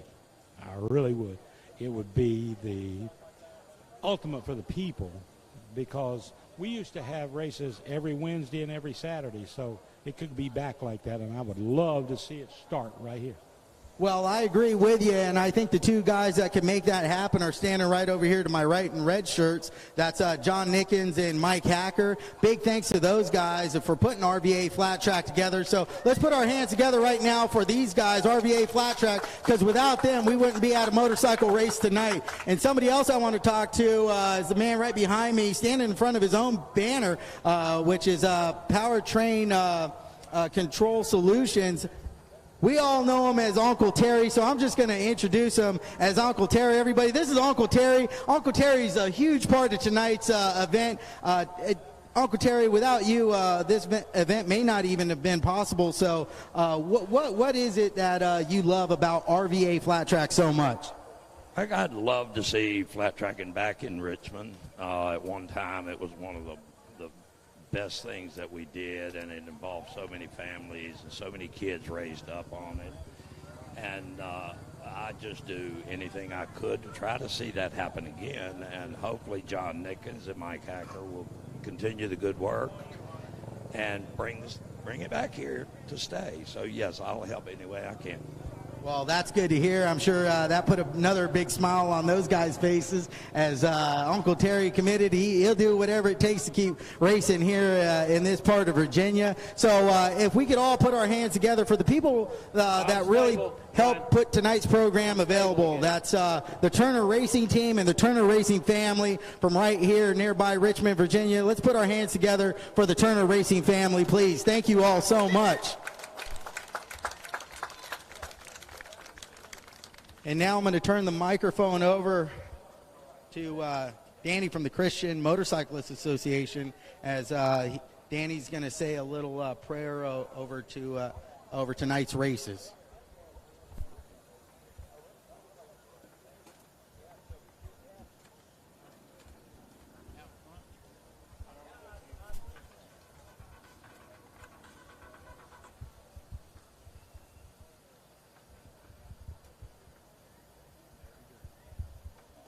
May Almighty God, creator and ruler of the universe, watch over and protect these motorcyclists.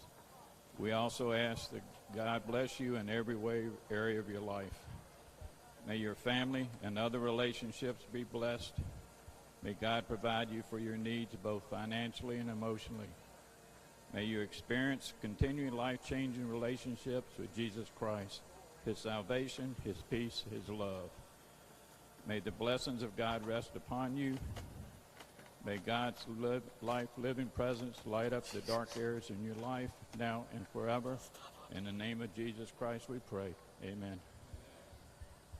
And if you can all please remain standing and remove your hats, as I'd like to introduce this fine young lady.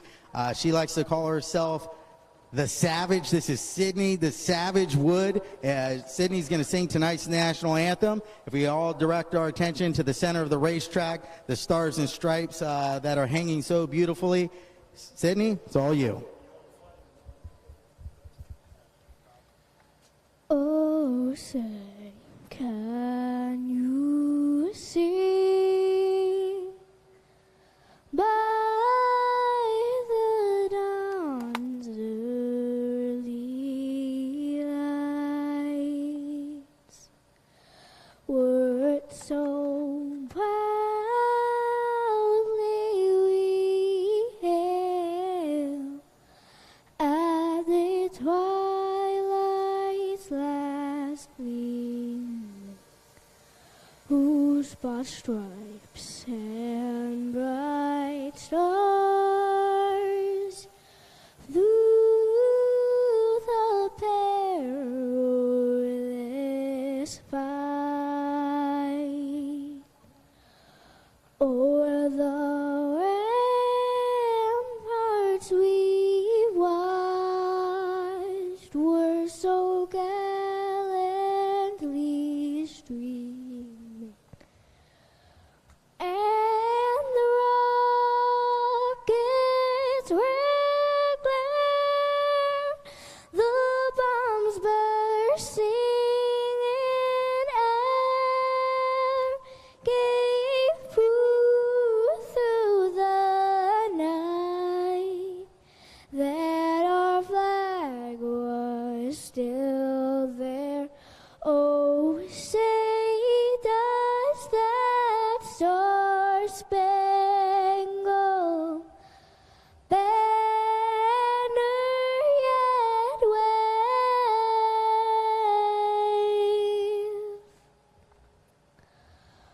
o'er the land of the free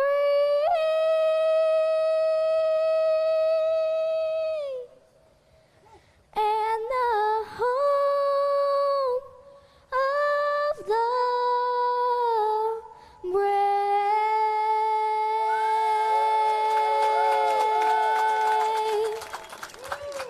All right, Sydney, that's why they call her the Savage Wood right there. If we can get those bikes fired up for this 3-lap parade that we're about to do for a rider that needs help right now, Mike, you know, a dear friend of yours, what can you tell us about what this ride means here? So this ride here, you know, the power of prayer and the power of support from people is big. You know, Nick is in the hospital now, and he's battling here, you know, one of the biggest races of his life. And we just want to show him how much we all support him and how we're all pulling for him. If you knew Nick, you loved him, and we just want him to know that we're all pulling for him and we're here to support him. As we can send these riders out onto the track now to do this parade lap in Nick's honor, as these riders actually dug in their own pocket to help out a fellow downed rider.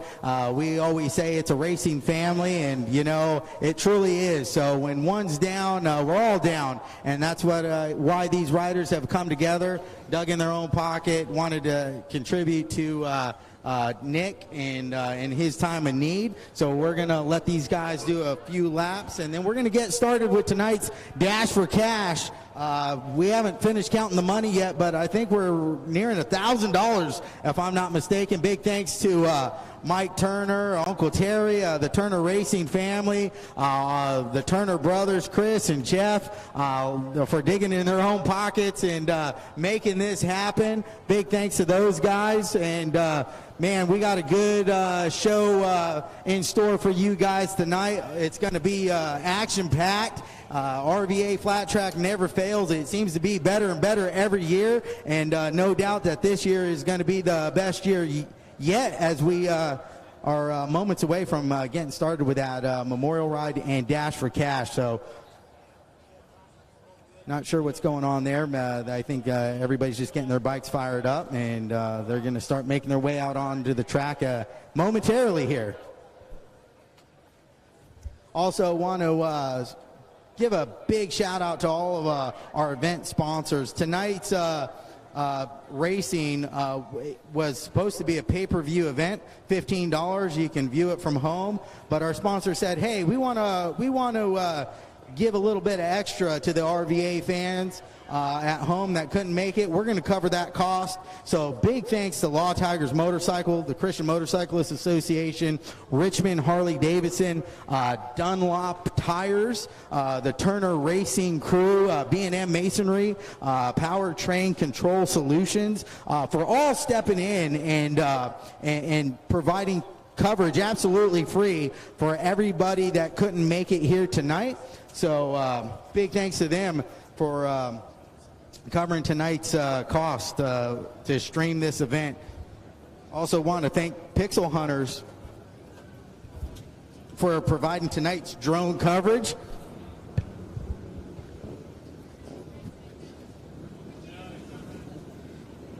As Mike Hacker and John Nickens leads the crew by.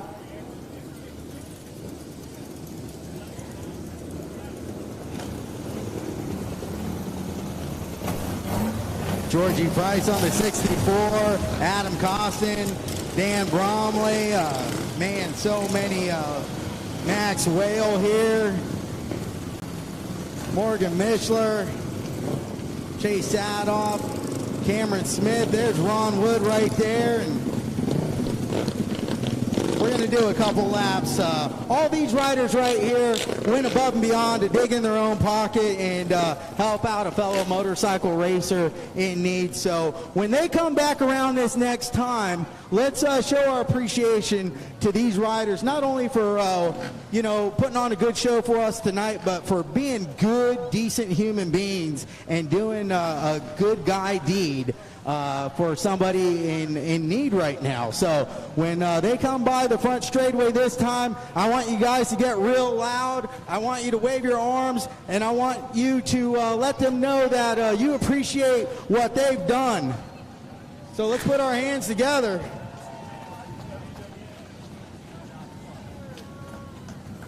Come on, guys, you can do better than that. There we go.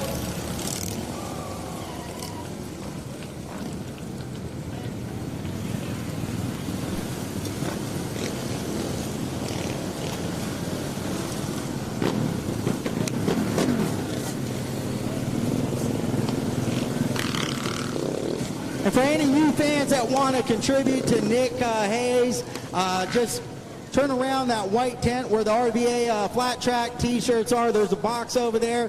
It's donation, whatever you want to donate, whatever you want to drop in the box. Pick yourself up a Nick Hayes sticker, and let's all show Nick what this racing family, what this racing community is really all about. All right. Up next, our Dash for Cash. We, like I said, money was pouring in all night, so we're not sure what the Dash for Cash is up to. It was supposed to be $500, which is plenty enough for 4 laps worth of work, but thanks to the Turner Racing family, Uncle Terry, Mike Turner, his brother Chris, and Jeff, they have all stepped in and said, hey, man, $500 isn't enough for these guys for a Dash for Cash. We want to up it up, up that. So they've all dumped in, dipped into their own pockets and up the ante, and we're still counting that cash, so we know it's going to be probably $1,000 minimum. Oh, RVA Flattrack tonight. RVA Flattrack just bumped the Dash to 1,000, folks. Remember, all this cash goes straight to these riders, well deserved. So if you want to make a donation, see one of the officials, or come on to the scoring tower, 100% of the proceeds goes right back to the riders, and we know they're about to put on a show for you. Sammy.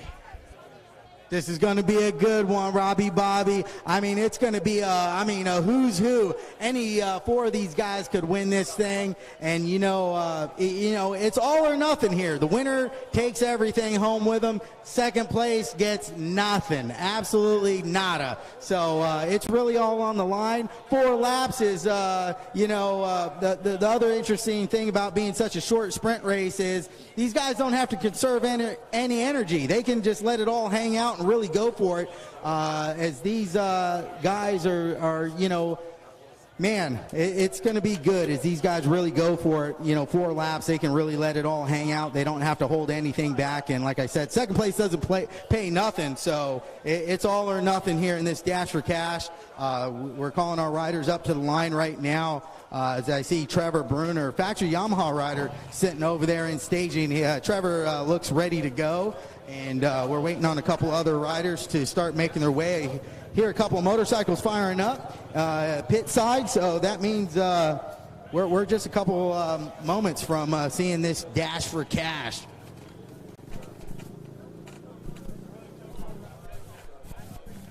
Looks like the 48 of Trent Lowe making its way over to the staging area. It's like an AFT National here with all these big names in the house. Factory Honda rider, factory Yamaha rider, and another guy I got to talk to here is the number 29. He's a AFT team owner, but tonight he's a motorcycle racer. We're talking about Nick Henderson. Nick, you made your way into the big show here with look at all these stars of the AFT singles class. That feel pretty good. Yeah, these tracks are fun. It's just a super go smooth to go fast, kind of go slow, and just have a good line. So this is actually my type of racetrack. I don't get to ride much anymore, but this is fun. So any bragging rights, since your rider Dan Bromley's here tonight, he's not in this Dash for Cash, but you are. So does that give you some bragging rights on the ride home? I mean, I think if I beat him in the main event, if I don't get tired, I need to think of something I can leverage for the next couple of races at the Nationals, like maybe he's got to wear pink or something like that. Well, that's the number 29 of Nick Henderson on the Memphis Shades Corbin HRP Racing 450 Yamaha in the house tonight. Over here, number 48, Trent Lowe. Trent Lowe actually won last year's main event, and showing that it's no fluke. Here he is. I think he was fast time tonight. He's in the Dash for Cash. I mean, obviously, Trent, there's got to be something about RVA you really like. Yeah, I definitely like this track. It's always pretty smooth when we come here. There's a few holes here today, not bad, but the track's probably the most abrasive I've ever seen it. This is probably the fastest it's ever been. I'm not sure compared to last year's times, but compared to what we've been riding on the circuit, this track is super fast. Well, we'd like to wish you good luck in this Dash for Cash, and I know this is going to be a little test for the main event coming up later. That's number 48 on the Turner Racing Factory Honda Trent. Moving our way over here to the number 13, the second factory Honda rider, Morgan Mishler. Morgan Mishler, man, that was a big win in that heat race you had. That's got to be a huge confidence booster, because that race was very reminiscent of AFT National. I mean, a lot of heavy hitters there, and you pretty much seem to have them covered pretty well. Yeah, I mean, this place is just a matter of perfecting your marks, and I mean, we got a couple laps around this place, so obviously this bike's working great. Thankful for everybody helping us out and making this all possible. So, we're just going to go out, see what kind of start we can get, see if we got to get sporty or not, and ideally not have to, but just put in those good laps. Well, it's short track racing. That's number 13, Morgan Mishler on the factory Honda. And our last guy lining up in this Dash for Cash is the rider Trevor Bruner on the number 21. Trevor, kind of a surprise to see you here. Weren't sure you were going to make it or not, but here you are in the Dash for Cash, so I guess you made the trip worthwhile so far. Yeah, it was definitely a long drive, 14 hours from Illinois all the way here. So, yeah, I'm glad to be here, and thanks to everybody for putting up all the purse and stuff for this race. That's the main reason I'm here. Well, sounds good. Looks like these guys are about to head out track right now for tonight's 4-lap Dash for Cash. All right, folks, Line up on the fence. These guys are going to do what they call a wave lap. They're going to give you a little Morgan show Mishler for one side putting lap. it up on the Make rear sure wheel. you He's wave feeling good back at them. They want you guys to appreciate it just like you do. I would say it's the Throw them a deuce sign and give them a wave. Actually, that was Trent Lowe. Maybe I need to see the eye doctor. Now Morgan puts it up on the rear wheel. Morgan Mishler feeling good here tonight at RVA. Man, any one of these guys could win this event.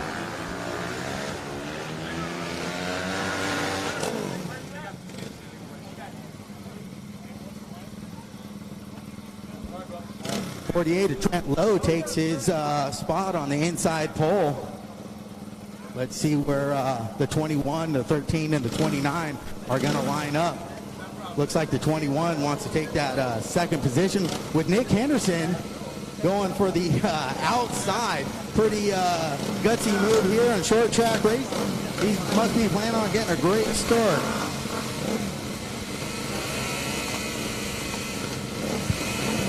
Four laps, $1,000 on the line, winner take all. Here they go. It's Mishler with a hole shot, but look at Henderson on the outside. Here comes the 21 of Trevor Bruner in second. Mishler out front right now, putting a little bit of distance between him and the 21 of Trevor Bruner. Morgan Mishler out front looking good. One lap down, 3 to go. It's winner take all in this dash for cash here at RVA Flattrack, Capital City Speedway. Trent Lowe, not where he wants to be in this dash for cash, but back out front, it's the 13 is the 21 to Trevor Bruner. Looks like he's starting to apply a little pressure halfway home. And watch us race up front as the 21. It's going to be now or never for Bruner with one lap to go here. All the money's on the line, $1,000. As the 13, Morgan Mishler continues to lead. White flag, 1 lap to go for Morgan Mishler. Watch Bruner going into 3. Can he make something happen? He's definitely applying the pressure, but Mishler is going to hold him off. Morgan Mishler with a big dash for cash win. $1,000 richer. Man, I said Morgan seems like a Morgan of old here today at RVA Flattrack, and wow, what an impressive win that was for Morgan Mishler.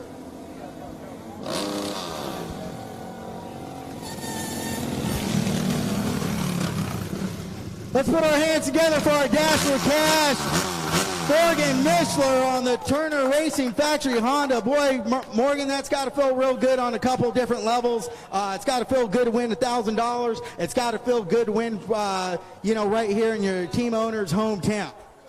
Yeah, I mean, that's the reason why we come. You know, we want to put on a good show. Hopefully that was a good show. And, to be able to leave here with 1,000 extra bones feels good. Come a long way from Wisconsin, so kind of traveling all over the place. But to be in this beautiful state with a bunch of beautiful people is always a pleasure.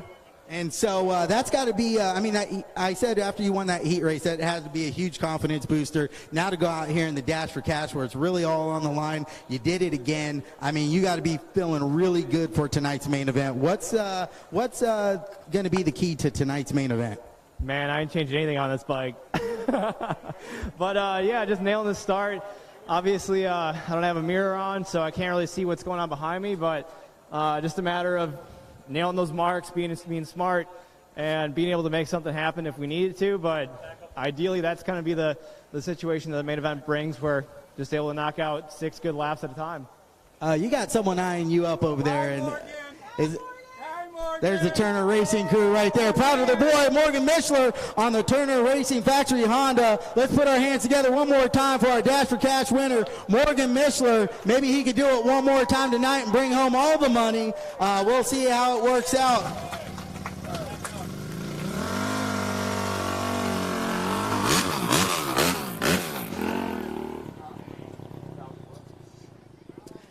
All right, we're going to take a quick break and then get started with our main events here momentarily.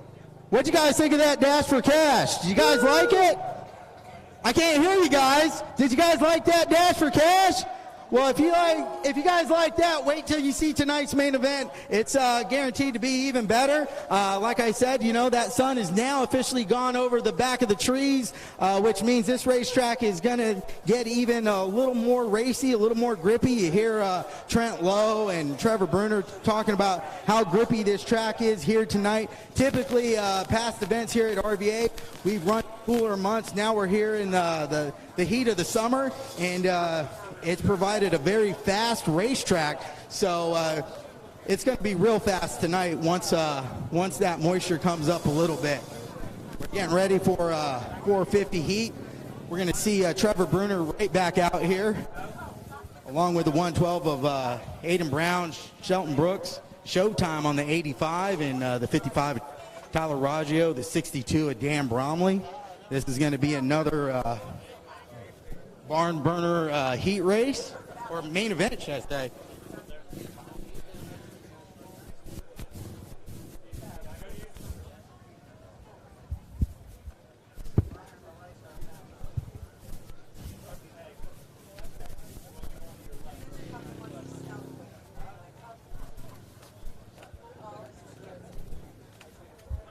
Robbie Bobby up in the tower. A shout out to all the people at home tuning in, watching tonight's event live, courtesy of all of our great partners here at RVA Flattrack. Once again, that's Law Tigers Motorcycle. Visit Law Tiger.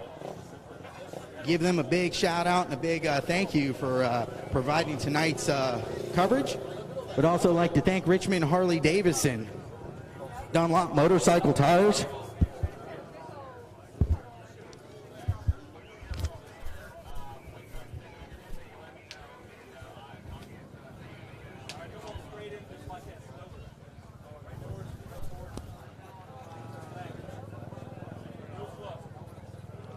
All right, we're getting the call to send these guys out to the line.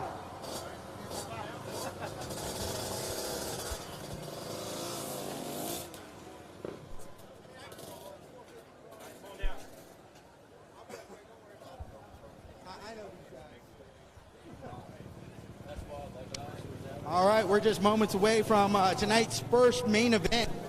You know, we were trying to race the weather here, but you know, rain's a bad word at a racetrack, so looks like so far we've done a good job of keeping that away, and it doesn't look like we're gonna, I don't want to jinx it, so I should just shut up when it comes to talking about rain.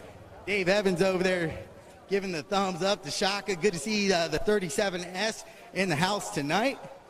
A lot of great people here. That's part of what makes RVA so fun.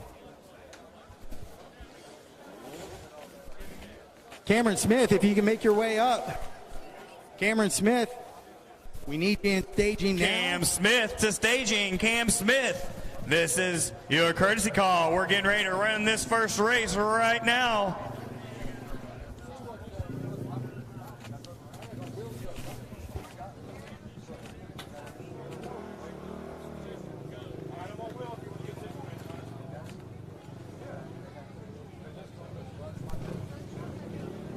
All right, we got motorcycles on the racetrack for tonight's first main event.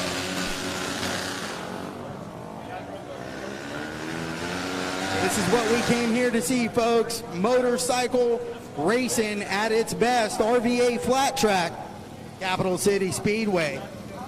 Big thanks to the Turner Racing crew for helping provide live coverage for everybody at home so you can tune in and you don't have to feel like you're missing out.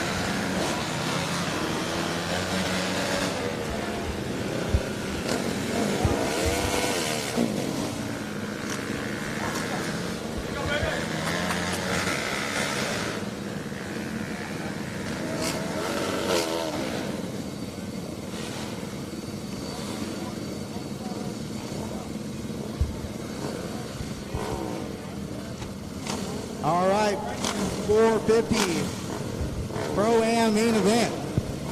On the line, sitting on the pole, the number 48, Trent Lowe, followed by the 21 of Trevor Bruner, the 13 of Morgan Mitchell, The 18, a Max Whale, Australian rider on the Red Bull KTM. The 22, look at this, the 22, Jonathan Conaby finding himself in a sea of AFT riders on the front row. On the outside, the 29 of Nick Henderson. Back row, Walker Porter on the number 10, Tyler Raggio on the 55, Cameron Smith on the 34.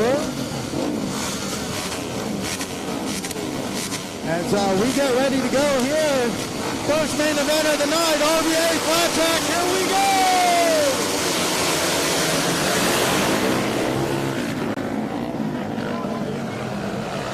Morgan Mishler with another hole shot out in the lead. Turner Racing Honda's 1-2, lap number 1. And look who's in third, the young gun. KTM Johnny in the third spot ahead of Trevor Bruner. Bruner looking to make a move on the 22, but back out front it's the 13 of Morgan Mishler. The Turner Racing Hondas go 1-2 as they start to put a little bit of space between themselves and the rest of the field. Perhaps a little pressure from Mishler from the 48 as Trent Lowe, last year's main event winner, looking for a way around the 13.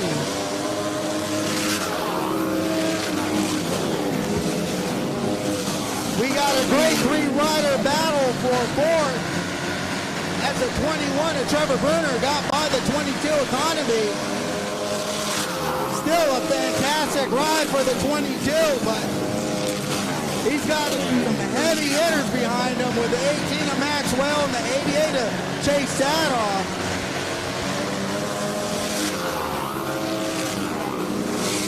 Out front, the 13 and 48, nose to tail.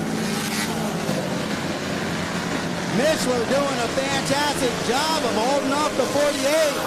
Now, they might be teammates in the pit, but on the track, they are competitors as the 13 and 48 go at it.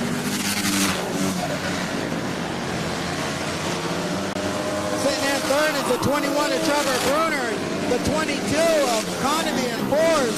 As the halfway flags are showing, halfway down, halfway to go. Conaby holding the fourth down, doing a great job as Will looks for a way to put a wheel in. That's a heck of a battle there for the fourth spot. And then we got another battle, three-rider battle over the sixth spot with Henderson, Aiden Brown, and Tyler Raggio. Our leaders are getting into lap traffic as Aiden Johnson moves out of the way. And look at this, folks, the 21, the Yamaha, Trevor Bruner, finds himself getting closer to the top two. Here comes the 21 of Trevor Bruner, sneaking up on the two Hondas. Now they're running 1, 2, 3. We got Maxwell down. Maxwell's up. He seems okay. He's still got the bike running, but up front, it's Honda, Yamaha, Mishler, Lowe, Bruner, 1, 2, 3. As Mishler comes up on the number 10 of Walker Porter to put him a lap down. This is going to really tighten up that top three group right now. Mishler with a big win over the 48 of Lowe and 21 Bruner in third. Wow, what a main event that was. Morgan Mishler. Morgan Mishler, your big winner on the Turner Racing Honda. He knows that had to feel real good as you see him grab the checkered flag. Let's hear it for Morgan Mishler, your 450 Pro-Am main event winner. He's pumped on that one, folks. Can't hide that kind of emotion. As you see Morgan Mishler put it up on the rear wheel going down the back straightaway. That's how you celebrate a win properly right there. That's how you know it feels good when you see this kind of emotion out of these riders. Mishler's been not having the best of years, so maybe this RVA event could turn around his AFT season, as Mishler has been absolutely on fire here tonight at RVA Flattrack here in Ashland, Virginia, Capital City Speedway.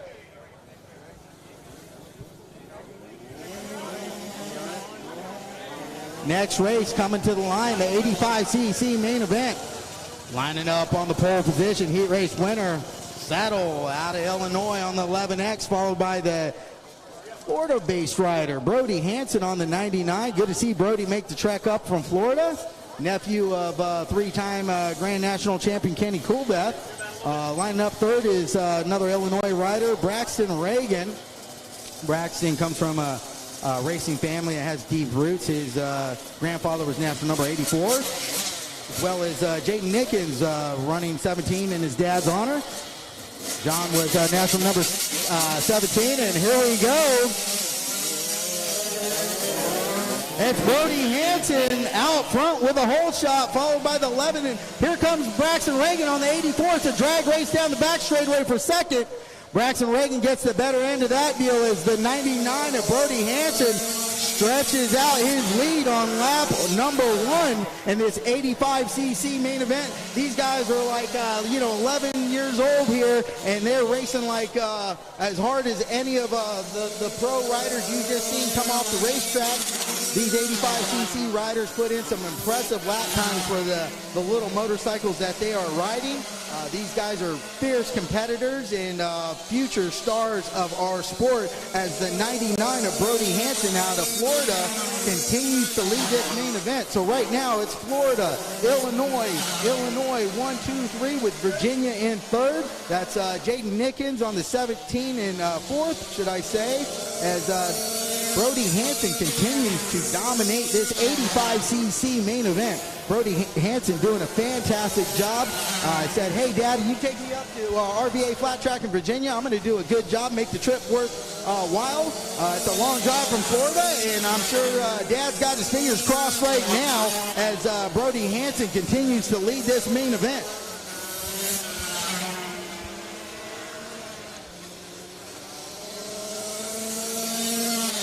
Brody Hansen followed by the 84, Braxton Reagan.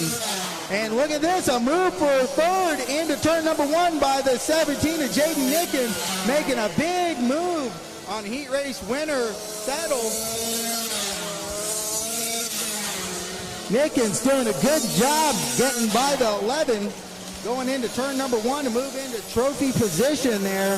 The 17 in trophy position, that's Jayden Nickens. 2 laps to go right now for the 99 of Brody Hansen. You got the 44 bringing up the field. Brody Hansen, white flag, 1 lap to go.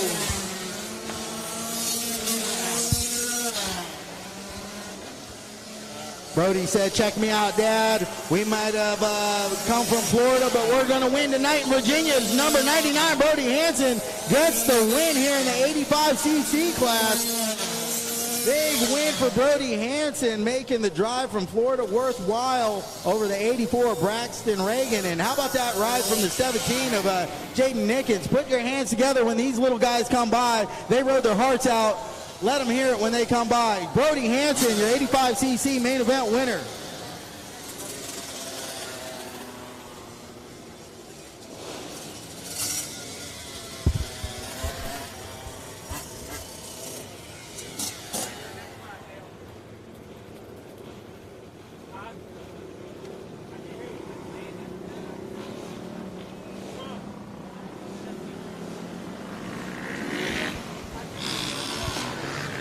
All right, out on the track now is our 50-plus main event. 50-plus means these guys are a minimum of 50 years of age. They may be old officially on paperwork, but out here tonight on the racetrack, once the helmet is buckled, these guys are young, hungry lions out for out for blood. As the 50-plus riders line up on the inside, you got Tom Boschert out of Pennsylvania. You got Greg Boyle, Tennessee rider on the 27. The number 9 of Enrowdy lining up third. In the fourth position, the 64B New York rider Kenny Dolan on the 6th Street Special. The number 91 of Chad Mason.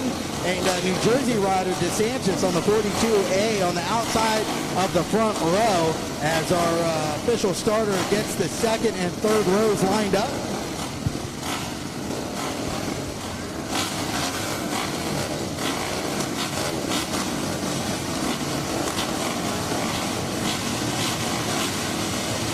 We're looking for green anytime now. Kenny Dolan with an early jump, but who is it going to... Oh, we got a rider down! Rider down. They got a little tight there. We're going to pull out the red flag. Is that rider? I think that's the... I'm not sure who that is there. Good thing is that looks like maybe DeSantis on the 42. That may have went down, but he's looking okay as he's up. Oh, no, that's the 91. Excuse me there. Hard to tell from this vantage point. That was Chad Mason. Good news is Chad is up and okay as he remounted, and they bring him back around.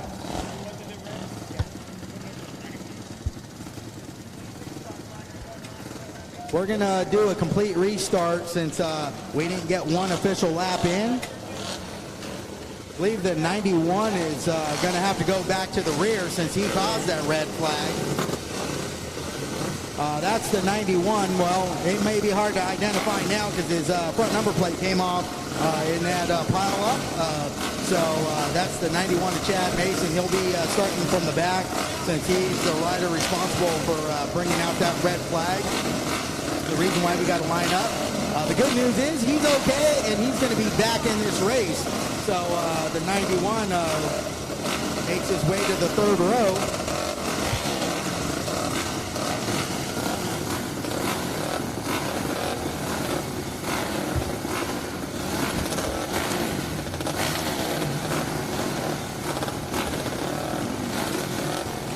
Okay, as we get this lineup figured out, we got the 72 back there needing a little help getting his bike fired.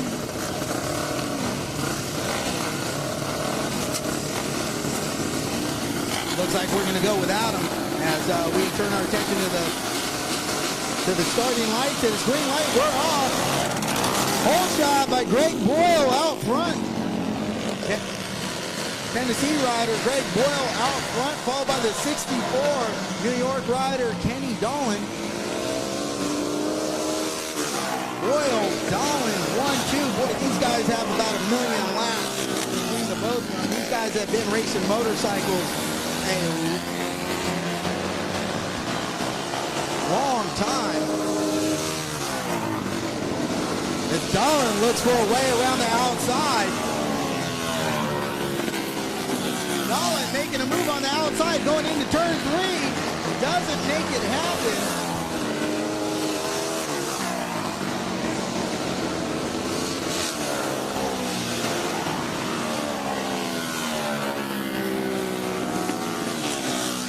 As the 27 of Greg Boyle out front, holding off the advances of 64 Kenny Dolan. That's your 1-2 running order in this 50-plus main event.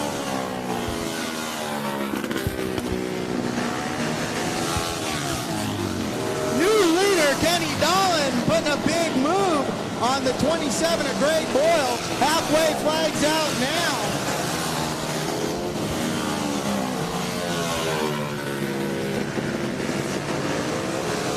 As Kenny Dolan and Boyle work through lap traffic, but you know, Greg Boyle not letting Kenny Dolan get away. Well, he's going to make me eat my own words there. Dolan moves ahead by a bike length, but here comes Boyle right on the heels of the 64 of Kenny Dolan.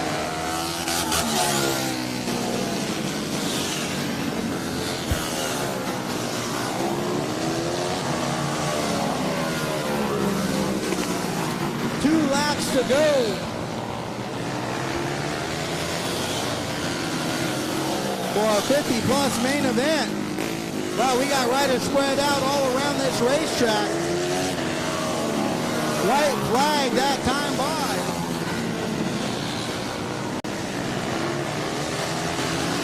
Looks like the number 9 of Enroute in third position, but checkered flag for 64, Kenny Dolan. Craig Boyle was right there, but a couple of riders in the way. That was a good race between the 64 and the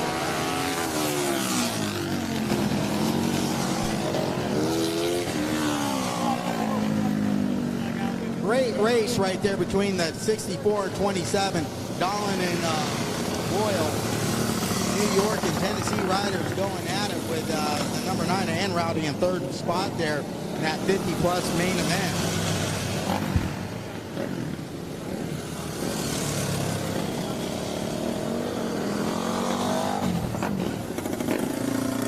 Coming out onto the track next, our Nobby class, our mini bike Nobby class. The reason why we call this the Nobby class refers to the tires that are on these little motorcycle. Nobby tires, which are the stock tires most of these motorcycles originally come with, that are a little better suited for a little rougher terrain. Out here is a flat track event, which means the track's really smooth. It's flat. It's got a little rubber on it, so makes these Nobby tires a little squirmish. They're used to their knob to dig through, claw through dirt, and out here tonight they get a little slick as they try to navigate this racing groove that we have here tonight.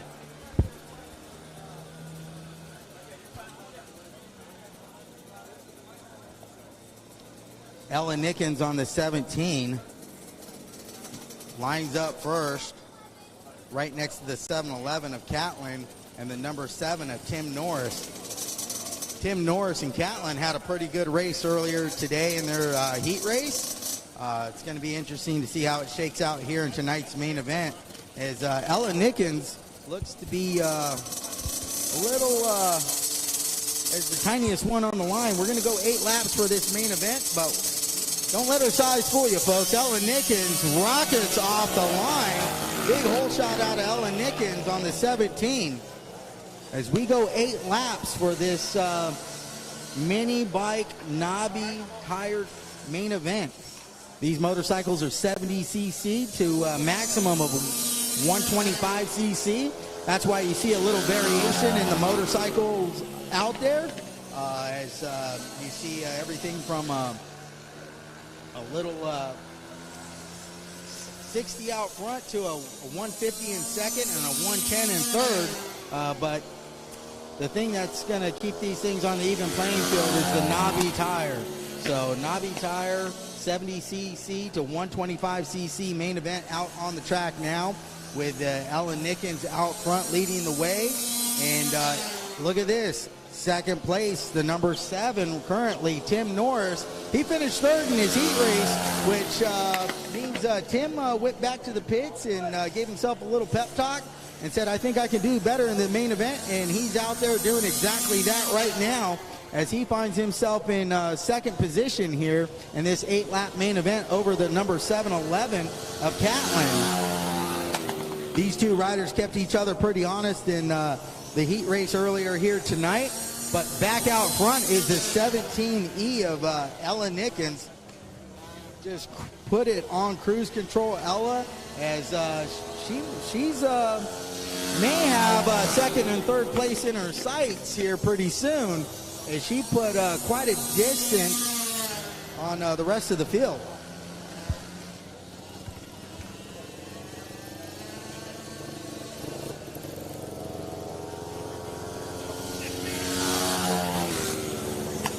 Laps to go.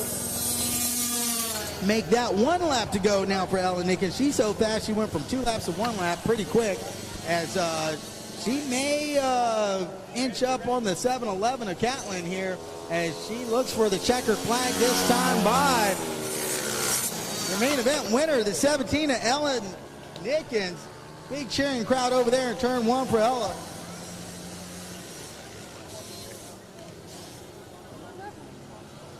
And here comes your second place finisher, the number 7, Ben Norris, Catlin on the 7-11 and third. Good ride by Ellen Nickens. You know that's going to make Dad John real happy to get a big win here in front of the hometown crowd.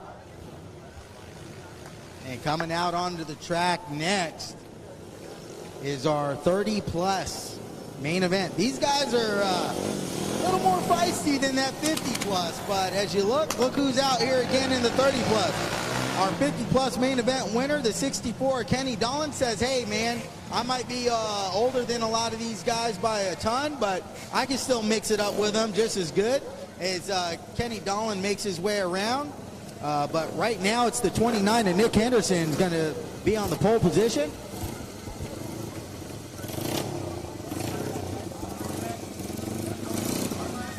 As my co-announcer here, Robbie Bobby, just noted out, the 29, Nick Henderson, seems to favor that outside starting position.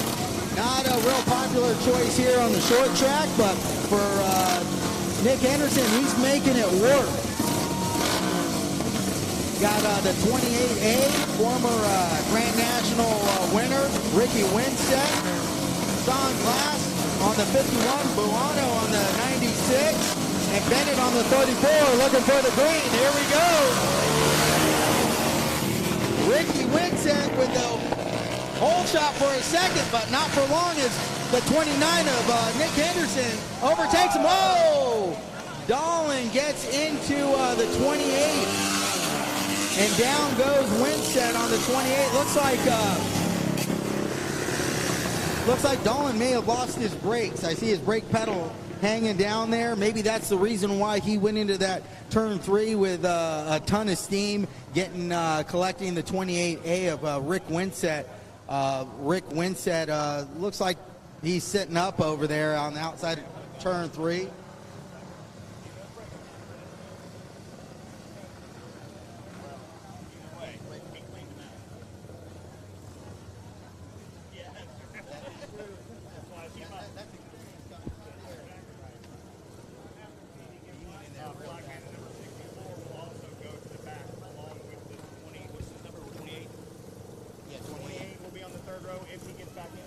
Winstead, put your hands together for Ricky Winstead as he makes his way to his feet and looks to be walking off the track under his own power. Man, that was a heck of a tumble he took there. As Kenny Dolan, I'm certain it wasn't intentional, but went in there about, I don't know, looked like he was going in turn 3 about 80 miles an hour faster, and used the 28 as a backstop there. Looks like the 64 Kenny Dolan has lost his brakes as he pulls up here to the starting line on the front straightaway with his brake pedal hanging down.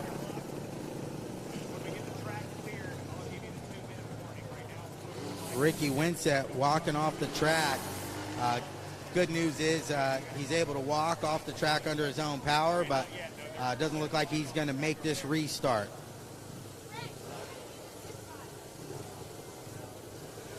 That was a hard hit by the 28 of Ricky Winstead going down there in turn 3.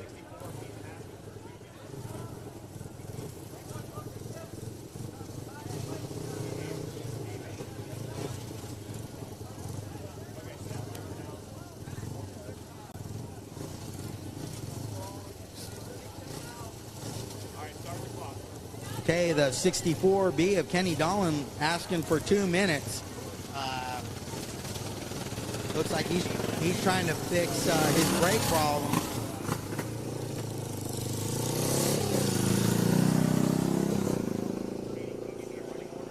Kenny Dolan is on the clock. He's got 2 minutes to make any repairs necessary to that motorcycle. As you see him with his zip tie trying to, I'm not sure what he's doing there, whether he's trying to get a brake pedal in place or what he's doing. Looks like he's got a zip tie in his hand, and that's going to be his answer to his problems right now as he attends to his Rotax. Doesn't look like that is going to quite work for him. Gets a little helping hand from the 96A. Looks like Kenny Dolan's working his brake pedal. I see some brake there, so looks like we got 1 minute left on the clock for Kenny Dolan to fix this brake issue. I seen him pumping the pedal, so it does look like he does have brakes. He may have just lost the brake pedal pin that holds the brake pedal in place, and maybe that's what he's trying to fix there with a zip tie. Yep, looks like he's got the brake working there as it goes down and returns.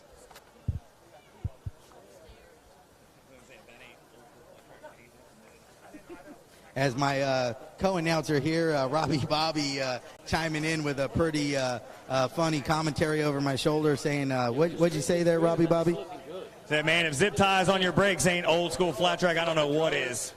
And you don't get too much more old school than Kenny Dolan. This guy's been racing since dirt was new. And, oh, man, look at that. Push starting his motorcycle. That's old school right there as he gets that road tax fired up. Kenny Dolan back in action, but since he brought out that red, Kenny Dolan's going to have to start this one from the rear of the field.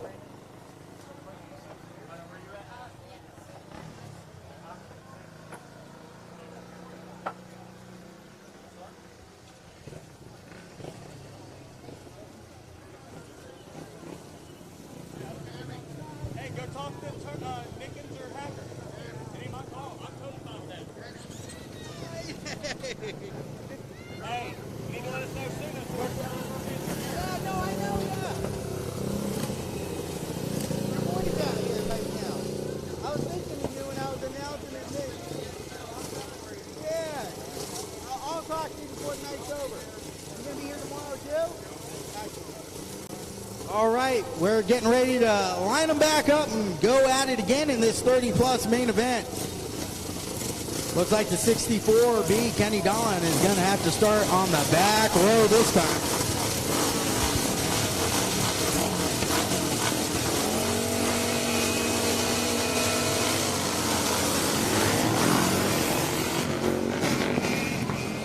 And look at that, the 96A, Pennsylvania rider out front, followed by the 29 of Nick Henderson. It's Pennsylvania 1-2 out there as Henderson looks for a way around the outside, trying to make it go around the long way. And Nick Henderson finds himself in second. Now dives to the inside of the 96 going into 3. Henderson's in a hurry to get by, but right now Toronto's doing a great job of holding off these advances as Henderson just can't seem to get by no matter what he's trying.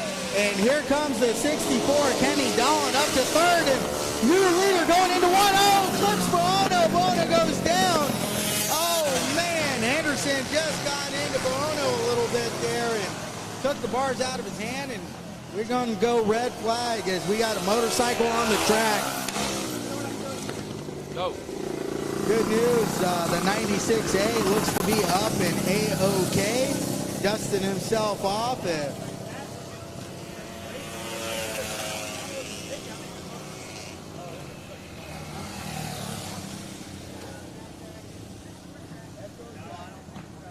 As Henderson goes over to the 96 to say, hey man, I'm sorry about that. That's short track racing, and it wasn't intentional, but that's part of what makes short track racing so exciting. And it's tough to lead a short track main event because you know whoever's behind you going to do whatever they have to do to get by you. And sometimes here on these little tight short track, that's where the term rubbing his racing came from, right here on tracks like this. So Nick Henderson and the 96 there having a quick word, giving each other thumbs up. I think the 96 knows that wasn't intentional and wasn't a dirty move, and they're both buddies still. So that's good news there. But look at this. Look who's in the second position now. The 64B, Kenny Dolan, went from, having the start of this main event not being his favorite to now he's in second.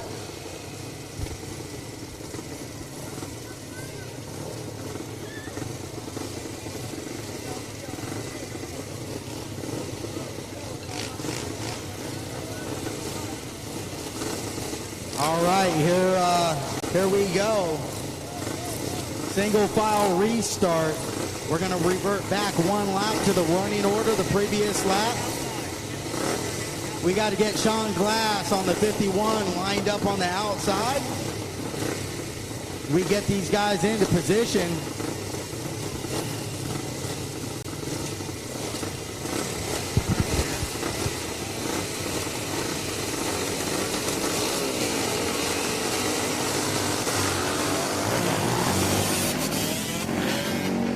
And here comes the 64B of Kenny Dolan, our 50-plus rider, looking to mix it up here in the 30-plus. Can Kenny Dolan get it done as he starts to track down the 29 and Nick Henderson? Nick Henderson out front. I'm sure you could hear that road tax behind him as Kenny Dolan's got great mid-corner speed. Halfway flags out this time by.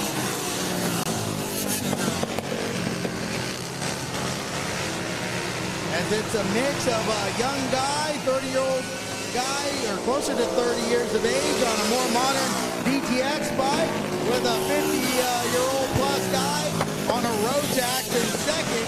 It's a battle of the ages as much as it is a battle of the motorcycle between the 450 Yamaha that Nick Henderson's on and the road tax that 64B Kenny Dolan's riding. That motorcycle's close to working on 40 years old now. But Nick Henderson's starting to stretch his lead here in this 30-plus main event.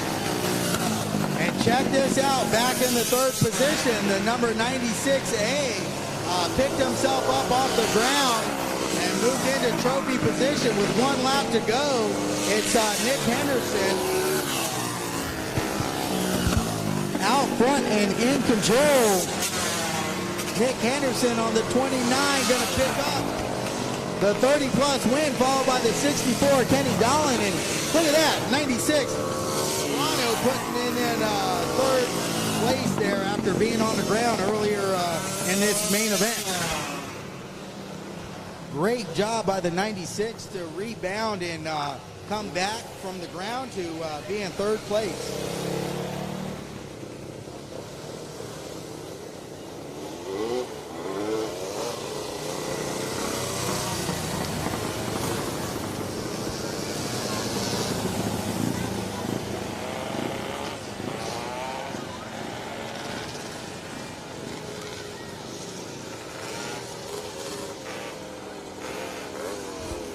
Vintage Light main event out on the track now. These are 500cc and under vintage motorcycles.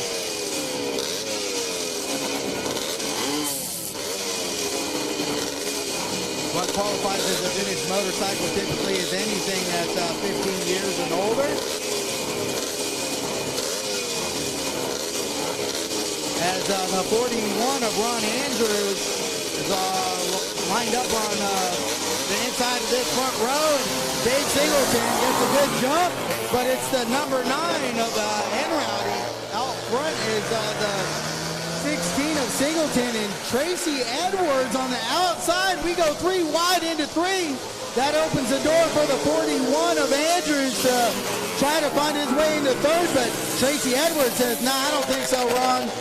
I'm not going to give it to you that easy, but Ron finds a way around or past Edwards anyhow. And out front, the number 9 of Enrowdy, followed by the 16 of Singleton and the 41 of Ron Andrews. Ron, big heat race winner here earlier tonight, makes a move on Singleton going into 1. Oh, and they touch. They keep it together, keep it on 2 wheels as Andrews gets into the back of Singleton, which allows the number 9 of Enrowdy to distance himself from second and third place. And Andrews is desperate to get around the 16 of Singleton.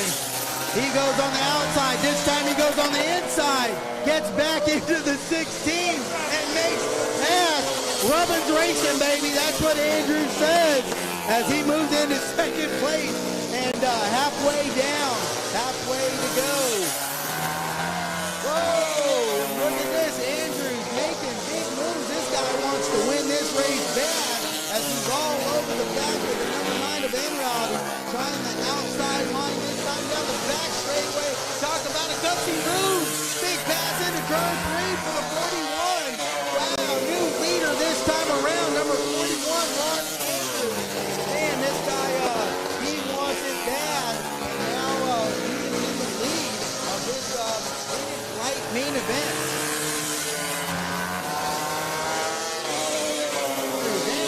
Singleton, 1, 2, 3 running order.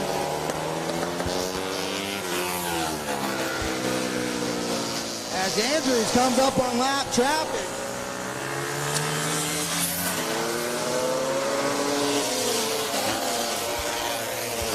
Andrews, he's not afraid to be close to other guys on the racetrack as he puts lap traffic down and comes up on another rider here, potentially with 1 lap to go.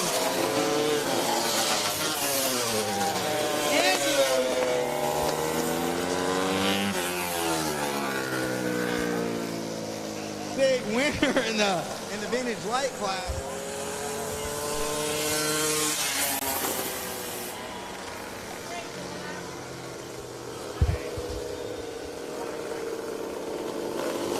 Andrews, a big winner in the vintage light class. Boy, that wasn't easy to do, and got to give him full credit on that. That guy wanted to win that motorcycle race bad, and it showed. And he's going to be a happy camper when he gets back to the pits and takes that helmet off, knowing that that was not given to him. That was a race win that was earned. Andrews with a big win in the vintage light class. This next class on the track is going to be, boy, this is going to be a barn burner right here. The 250 amateur main event. You got Cody Mischie on the 26, taking his spot on the line next to the 88. Adam Costin on the Scott Power Sports KTM, followed by the 007. That's Monty Petrie making the move up to the 250 class this year. Next to Monty's 84, Braxton Reagan, and then the 17D, Dylan Forrest. Dylan moving up to the 250 class here, and rounding out the front row is the 14 of Ramsel, as our starting official attends to the back row and gets that lineup figured out there. This is going to be a good race.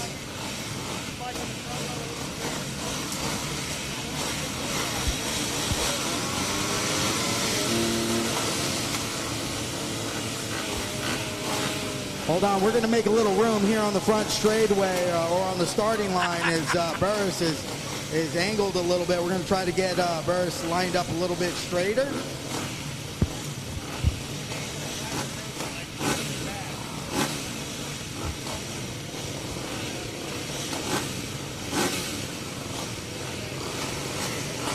All right, we're looking for the green.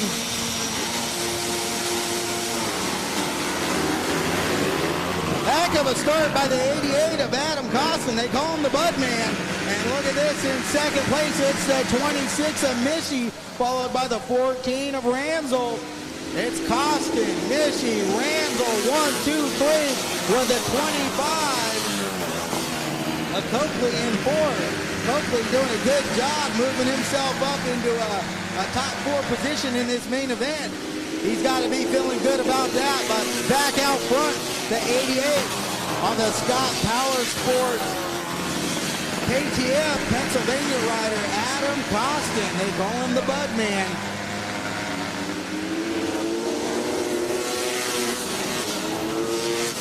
Costin out front, followed by Mischie on the 26. And Ramsel on the 14 and third. It's KTM, Honda, KTM. As the top 3 have broken away from the rest of the pack. And the battle for 4th through 7th is nose to tail with a 25. The 84, the 117, and the 007 of Monty Petrie. Halfway flags are out. Halfway to go. Here comes Ramsel in third. Oh, Ramsel slips up a little bit. Lets the 26 of Michie get away. Ramsel was on the move, but a little mistake in 1 and 2 cost him. And looks like he made that same mistake 2 laps in a way. Adam Costin dealing with some lap traffic here. Gets by clean. Costin, Michie, Ramsel, 1, 2, 3. Cody Michie all over the back of the 88. It's going to get real interesting here as Michie tries to poke the wheel in on the 88 of Costin. 1 lap to go. It's going to be now or never for Michie.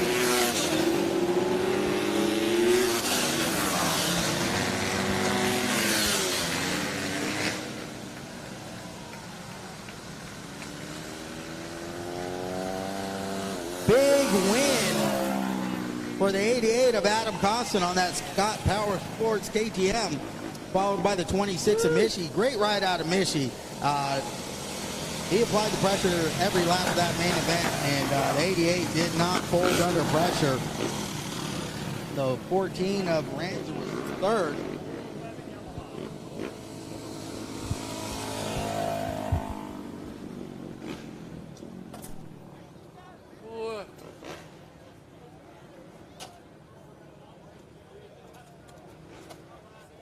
Roy! Hey, can you pass me that water, Ryan?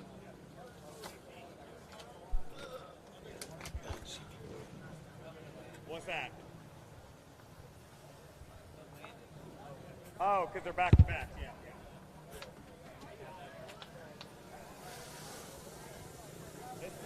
We're going to take a couple-minute break as some of the riders in that last main event happen to be in this very next main event. So we're going to give them a quick minute to gather themselves and collect their thoughts and maybe make a minor adjustment before they head back out on the track for their second main event.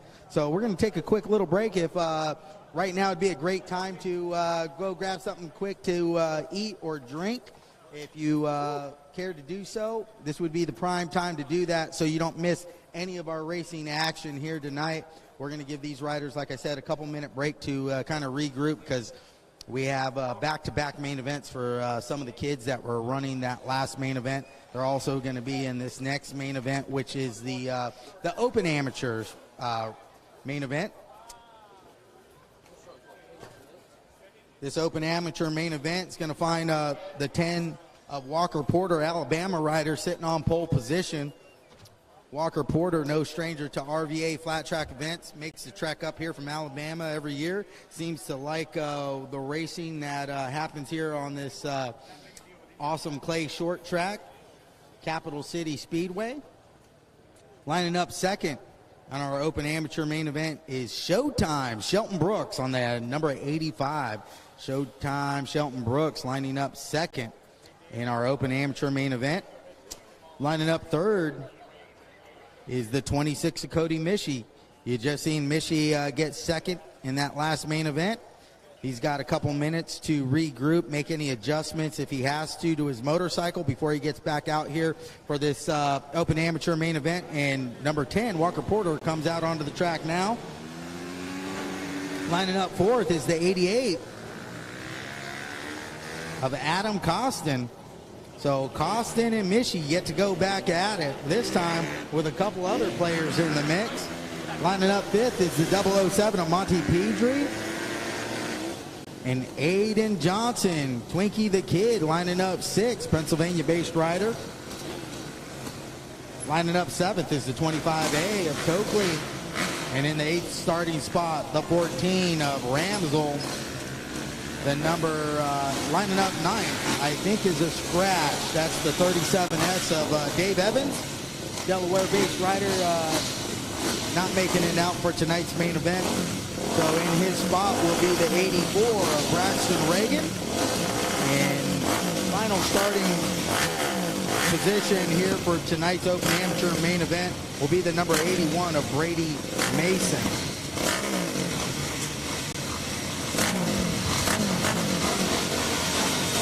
As we're ready to go, looking for the green light, and they're on.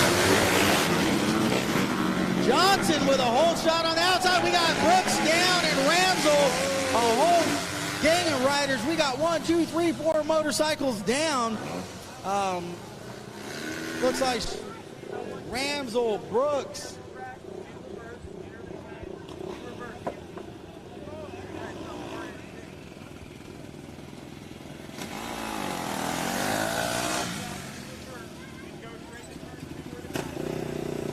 We got the 84 up on his feet under his own power, Braxton Reagan. We got the 85 of Showtime Shelton Brooks getting up to his feet. Ramsel, looks like Ramsel's up on his feet too. All the riders look to be up. Cody Mishi included in that group as these riders kind of catch their breath and dust themselves off. That was a pretty nasty looking pile up there in the middle of turns 1 and 2.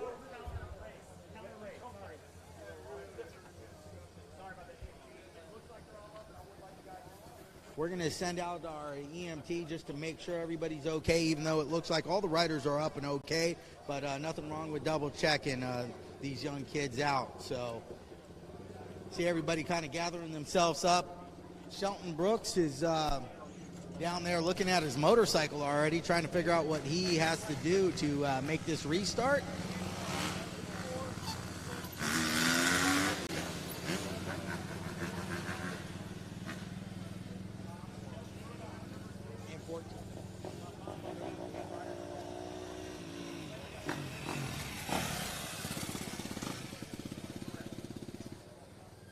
The good news, folks, all these riders are up under their own power, on their own 2 feet. So looks like the EMTs are over there just double checking on Ramsel, make sure he's okay. But from here, Ramsel has his helmet off and is standing under his own power. So that looks to be good to go there. And wow, what a group of tough kids we have here tonight, as all 4 of these guys back up under their own power. We'll see who's able to make the restart, as all the riders are in the hot box located on the outside of turn 1, giving their bikes a little once over for those that were involved in that crash. Shelton Brooks fires up his bike, makes his way back over to the hot box. What a fantastic job our EMTs are doing. Even though they know these riders got up under their own power, they're still going to go check on each one one at a time and make sure they get the thumbs up from these riders and that they're good to go. So big hand to our EMTs for going above and beyond to check out these downed riders.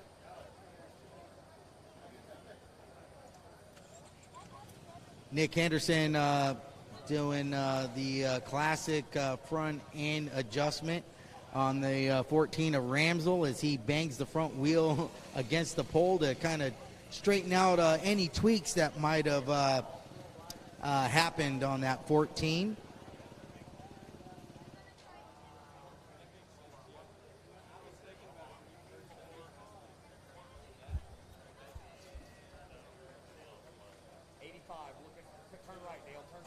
Timing and scoring right now is kind of trying to figure out what the starting procedure is going to be, since typically what happens is the rider that caused the red flag definitely goes to the back, and so they're just figuring out how this lineup's going to go here as the EMTs double check all the down riders one at a time individually just to make sure they're okay, even though we've all seen them up and standing under their own power. We got 1 minute to go right now. We have 1 minute till it's back to race time. So if these guys have any adjustments to make to their motorcycles or anything to fix that happened in that crash, they got 1 minute to do so. And we're going to get this main event started back up here in a quick minute. Have you still got a signal coming from me? Yeah.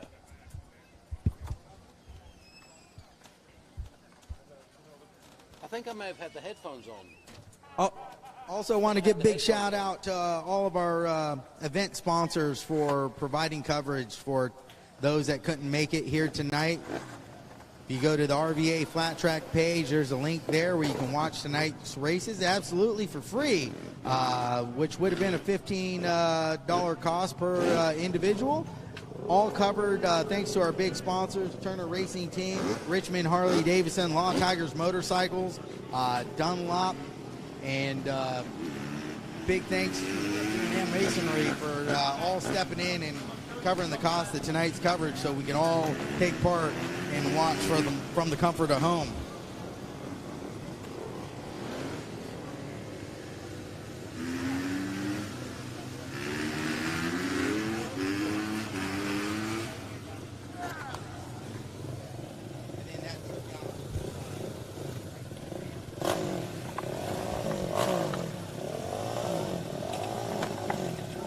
As the number 10 of Walker Porter lines up on the very inside of that straightaway. Followed by the 88 of Adam Dawson, 007 of Monty Petrie.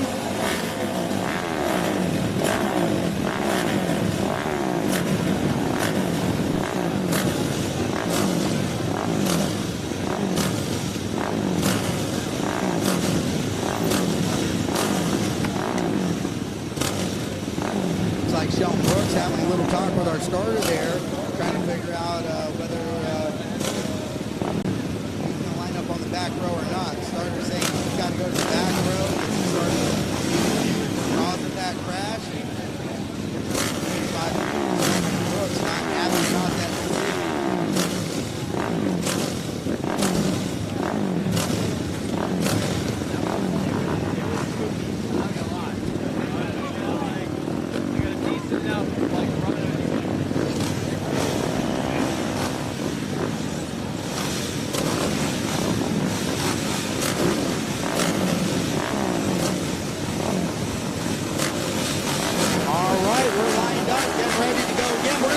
one more time.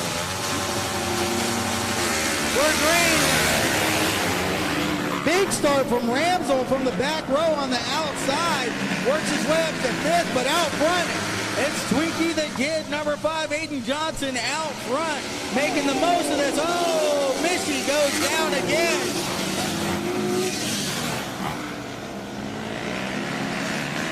Mishy goes down in turns 3.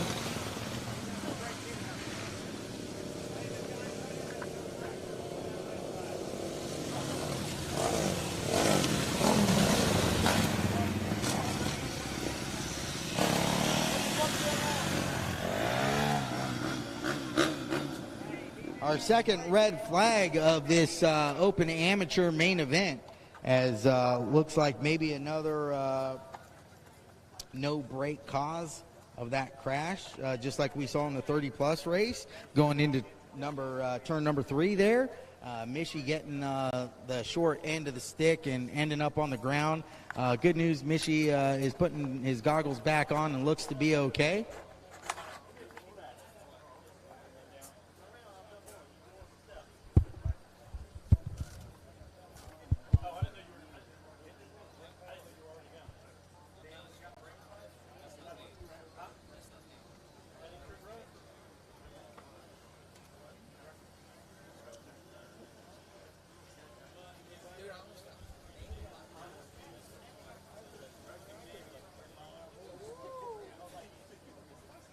Hey, Ryan.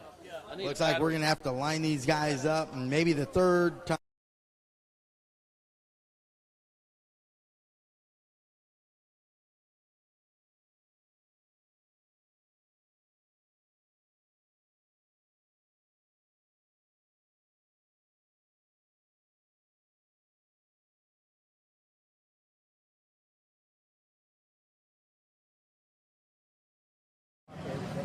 Got into the 26 of Mishy, with Mishy going down.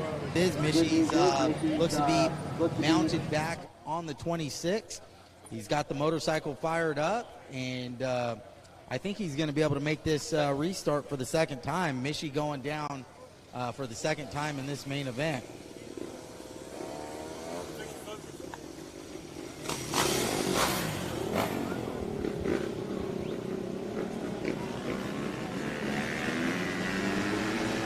All right, we're going to do this again. Third time's the charm. That 14 of Ramsell had an incredible start from the back row. Found himself in 5th position in the middle of turns 1 and 2. Let's see if Ramsell could repeat that amazing back row start. So keep your eye on the 14 of Ramsell, who was part of the original first turn crash. Reason why Ramsell starting from the back of the field in this one, but Ramsell making the most of that starting position as he found an outside line going into turn 1 that worked extremely well for him. Front row looking a little light now with 4 riders up front. You got the 10 of Walker Porter, the 007 of Pedri, the 88 of Costin, and the 5 of Johnson. It's 25 of Coakley is the Lone Ranger on the second row. Here we go again. And Johnson back out front with another hole shot. Johnson into 3.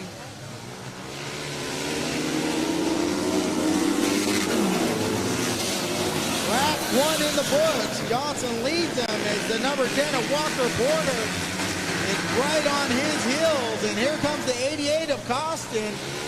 And look at this, folks. Look in 4th place, the 85 of Showtime, Shelton Brooks.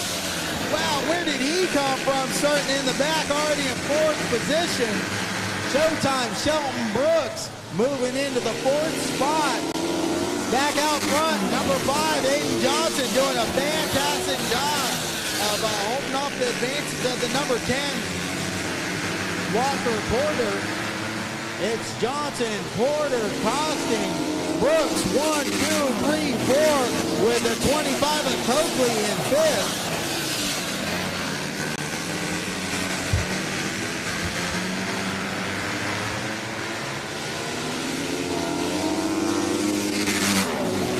Halfway flags that time around.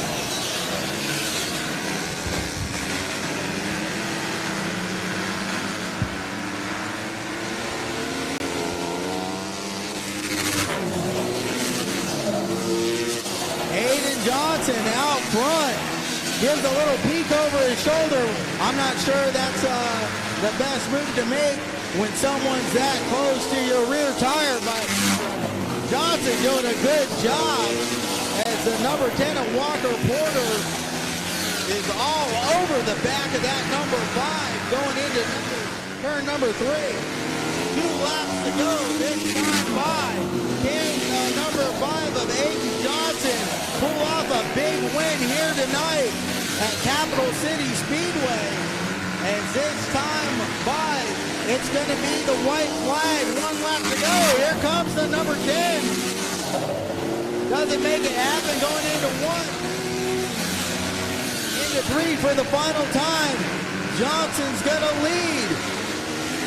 And at the checkers, here comes Porter, but no, it's Johnson with the win over the number 10 of Walker Porter, the 88 of Adam Costin.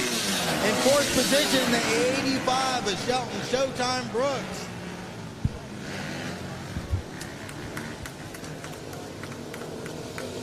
Wow, what a main event that was. Took 3 times to get it going, and 3rd time was the charm as Aiden Johnson grabs that checkered flag to celebrate his big win over the number 10 of Walker Porter. That's got to feel good for Aiden Johnson to get that win here.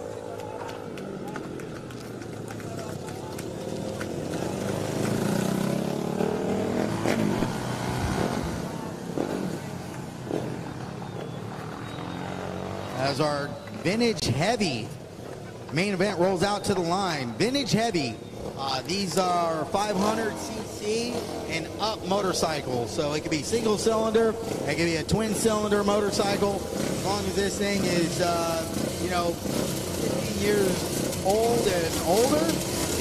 This is the vintage heavy class. So we got the 21 of Aaron Woods lining up first, followed by the 57 of Sean Glass and the 34 of Bennett, and the 16C of Dave Singleton. Hold shot by Sean Glass on the outside, the 51 with a big start.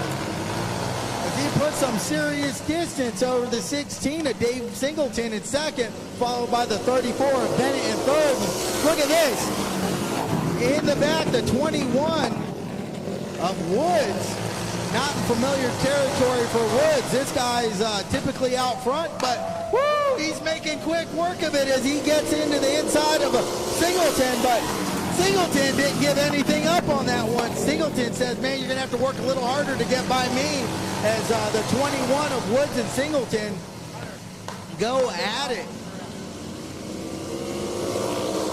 The 21 of Aaron Woods says, okay, give me a lap to regroup here. I'm going to have to think of a different game plan. Maybe I'll try the outside this lap, see if I can get by the 16 of Singleton, as Woods on the outside makes it stick, doesn't blow the groove, and man, they're side by side, handlebar to handlebar around 1 and 2 right now.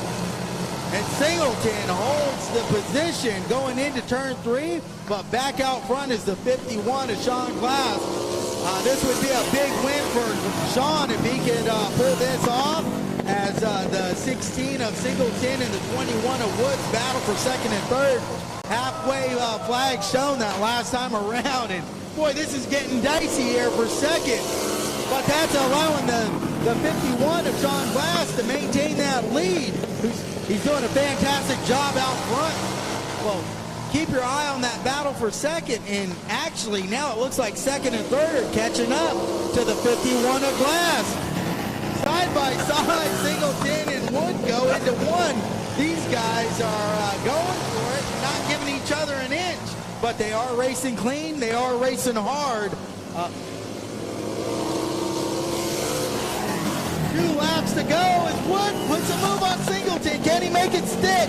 He's got it. We got 2 laps to go for Wood as he sets his eyes on the 51 of Glass. White flag out. Can Glass hold off Wood? This is where it's going to all count. It's going to come all down to turn number 3 as Wood puts it into 3 real hard, but Glass has held him off so far. Wood on the outside.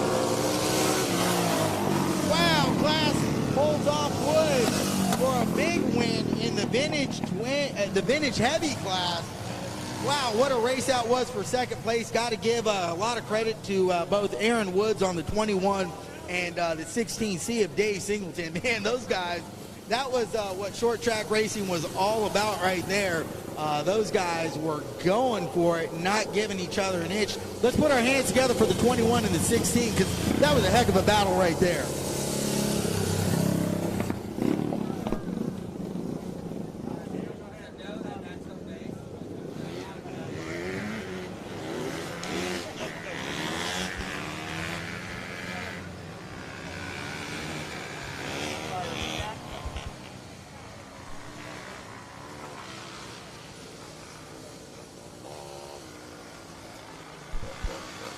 All right, I'm taking over for him. I'm going to work the lights. I'm going to work the microphone. I'm going to talk.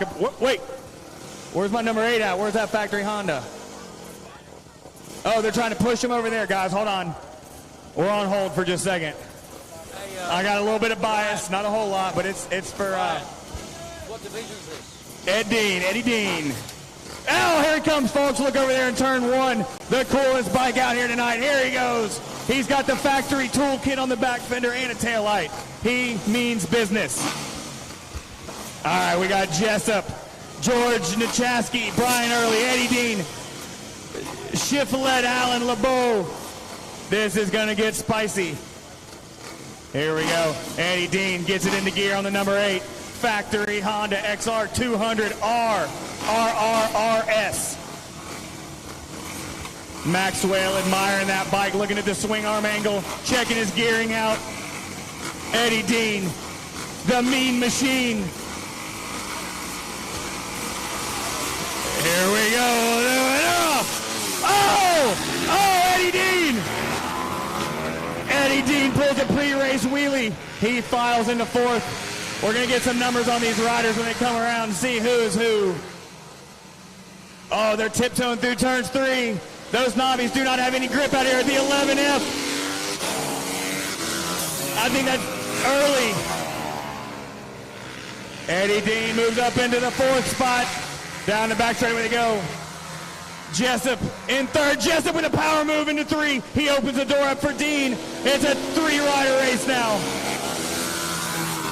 Oh, look at Dean working the outside. He's got that factory Honda dialed in. Oh, he loses it a little bit. Down the back straightaway, Jessup on the 150. He's coming fast.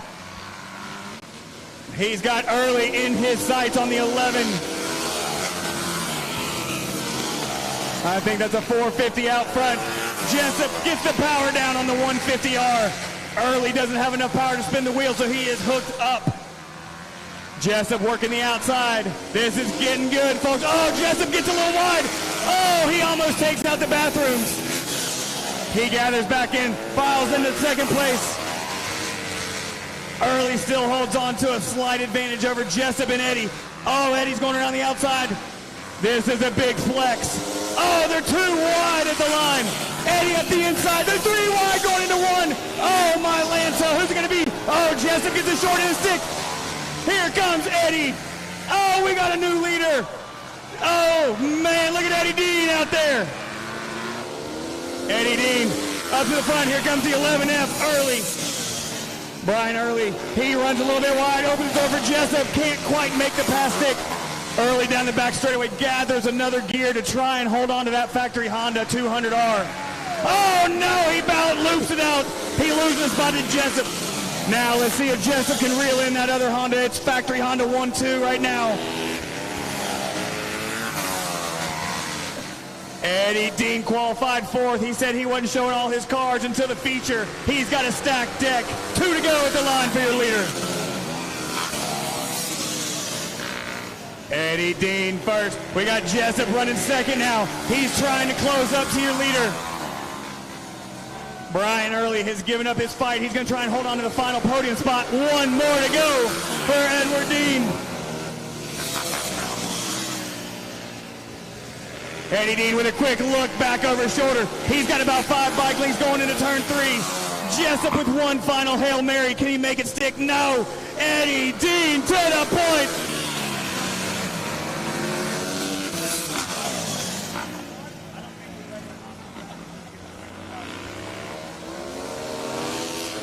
Edward Dean, take a bow and take the checker flag. Everybody line the fence. Let's give him a big round of applause. Are you not entertained by Eddie Dean? Oh, he waves. Hold on, he's coming back around. He said, I earned that. Tell him he's got to do a victory wheelie. Let's hear it for him, folks. Edward Dean. Edward Dean, the mean machine. Oh, he misses the shift. It's okay, though. It's just a cool-off lap with the checker flag. Almost fell off my stool up here getting so excited over that race. Where's those 65s at? We need them to come on out here. All right, folks. Edward Dean will be available in the pits for autographs. I don't know where my protege has gone, so it looks like I'm talking again unless we can get Chase Sadoff to the announcer's booth.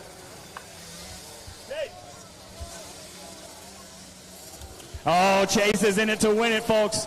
We got a special celebrity announcer, Factory Honda Superstar. He's got almost the most amount of podiums in the AFT Series this year. He's going to be called the problem child, Chase Sadoff. Chase, we want you to call this 65 race. What do you think? Heck yeah. I'm stoked for this one. This is going to be a barn burner, if you know what I mean. Waiting for the green light right now, waiting for everyone to get lined up. We got Nickens on the inside. Here we go. and the light is green. They're off. Nickens with the whole shot. Man, he is just running away right now. I don't know what else to say. Oh, yeah. Yeah, we got, I think Wesley Settle in second. W. Edwards in third. This is a heck of a race, guys. All right, Chase. Well, I'm not a good announcer either, but I'm going to say for everyone, keep twisting the throttle because you're really good at that. Also, racers, if you're done for the evening, please turn in those transponders. We know it's a little bit of a hassle, but please turn in those transponders if you're done for the night. Meanwhile, we got Jaden Nickens. He's got himself a little bit of breathing room over Wesley Settle. They call him the animal. The 37. Looks like it's Edwards.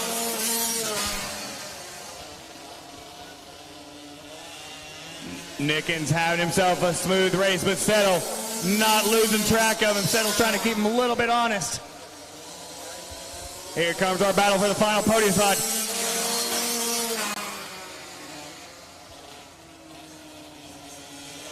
Ellen Nickens back there working on the 44 and the 37. It's going to be close. These riders want that final podium spot. It's still Edwards with the point. Look at Nickens working the outside. That is a little lady, folks, and she does not care. She don't care what you have to say about it. If she's going to pass you, you got no control over that. It's going to happen. She's working on Edwards. Edwards running a very smooth line there. Nickens looking around the outside. Meanwhile, Jaden Nickens still leading, but Settle's closing that gap up. The battle for third's getting extra spicy. Nickens working on Edwards. 2 to go for your leaders this time by. We're going to focus back on the battle for third, the final podium spot. Edwards got it in control, but Nickens has other plans. She does not care who you are. You give her an inch, she's going to take a mile. With 2 laps to go for her. White flag out for your leaders. Into turn 3. White flag out for these. Meanwhile, Jaden Nickens going to take the checker flag on the 17, followed by Wesley Settle. But the battle for third is still hot as ever. Ellen Nickens looking for everywhere around Edwards. Edwards running a flawless race for third. Looks like Edwards is going to get the final podium spot unless she can make it happen. Here we go. No, it's going to be Edwards. What a race. Holy guacamole. And Jaden Nickens says, give me that checker flag. I earned it. Hometown hero, folks, right here in Virginia. Jaden Nickens. Up next, 450 amateurs. Usually one of our bigger classes, a little bit smaller tonight, but the action is going to be intense. Any one of these guys could win it. Showtime Shelton. Aiden Johnson's already got 1 win tonight. Walker Porter's got a podium. It is going to be good. Showtime Shelton was involved in that big crash just a few races ago, so they had to go back and do a little bit of work on their bikes. I know a couple of the other riders went down as well. I hope we'll see Mishy and some of these other guys back out. Lining them up. Showtime Shelton looks like he's going to pick the high line. High, wide, and handsome is Showtime Shelton Brooks. Here comes Aiden Johnson on number 5. He's already got 1 trip to the victory circle tonight. Looks like we got one of them scratching out. So it's going to be a 3-horse race. Walker Porter to the inside.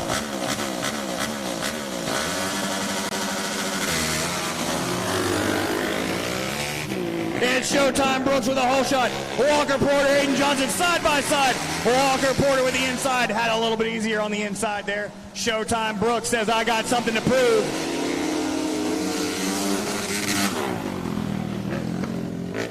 It's Brooks, Porter, Johnson, 1, 2, 3. You could throw a blanket over these 3 riders. It could be anybody's race.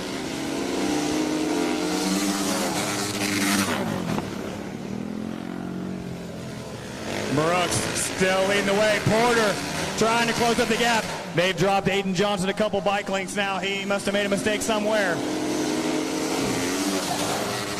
Brooks out front. Porter right on his rear wheel now, folks. The Alabama Slammer is chasing down the Showtime Brooks. Showtime Shelton, he's in defensive mode right now because Walker Porter is looking for a way. Shelton protecting the inside like a crafty veteran. Walker Porter looking for something on the outside. Looks like they're getting ready to come back halfway. Oh my goodness, we got contact in 3 and 4.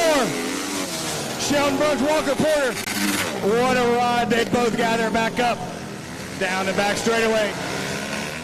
It's turned into a 2-horse race. It's too early to call. Both these riders have their strengths and weaknesses. Porter working the outside on Brooks. Brooks still maintaining that inside line. Porter down around the outside. Porter looking at the inside now. Shelton Brooks. Oh, here we go, here we go. Porter with the power move. Shelton Brooks, let's see how he responds. Walker Porter with the power play up the inside. Oh, he gets a little bit loose, but so does Shelton Brooks. 2 to go at the line.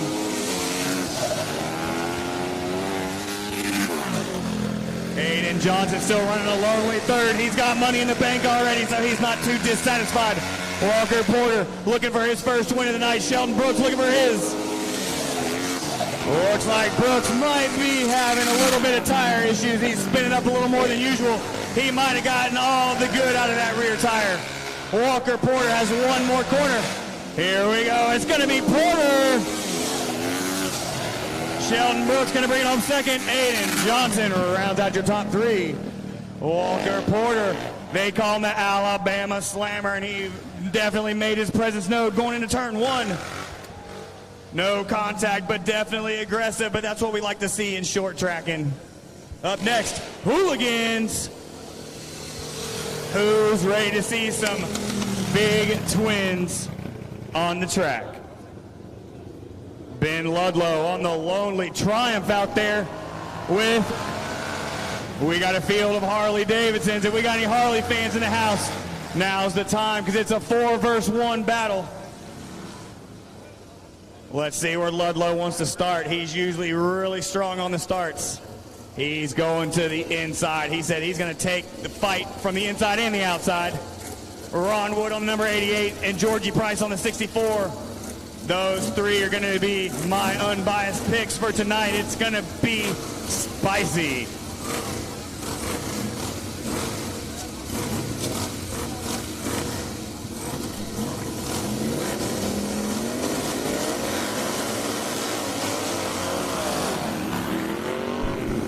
It's Price with the whole shove, and here comes Ron Wood up the inside, but Price, he's a big boy, he got the power down. Oh, Ludlow looks to the inside. Ron Wood holds it on just a little bit longer. Georgie Price to the point. We're used to seeing him on the number 71. I'm not sure if he got a new ride or what, but he's putting that 64 to use. I remember that number well. A good friend of mine, Aaron Kramer, rode to 64 with pride. Ron Wood right on the back tire.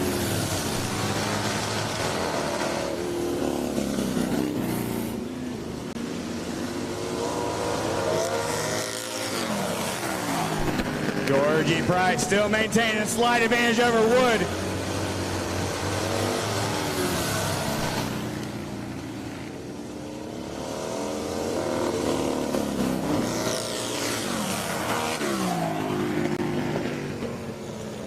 Blue flag is out. Let's see if he moves out of the way. 1, 2 gets cleared. Can Ben Ludlow get through? No, Ben Ludlow gets roadblocked in turn 3. Price still leading over Wood. It's a 2-horse battle now. Ron Wood's a short track specialist. If there's a way around Price, he will figure it out. But Price, he's running a perfect line. He's got that left leg out there. He's asking to get that thing clipped. This is short track, and Ron Wood's being awfully polite back there in second.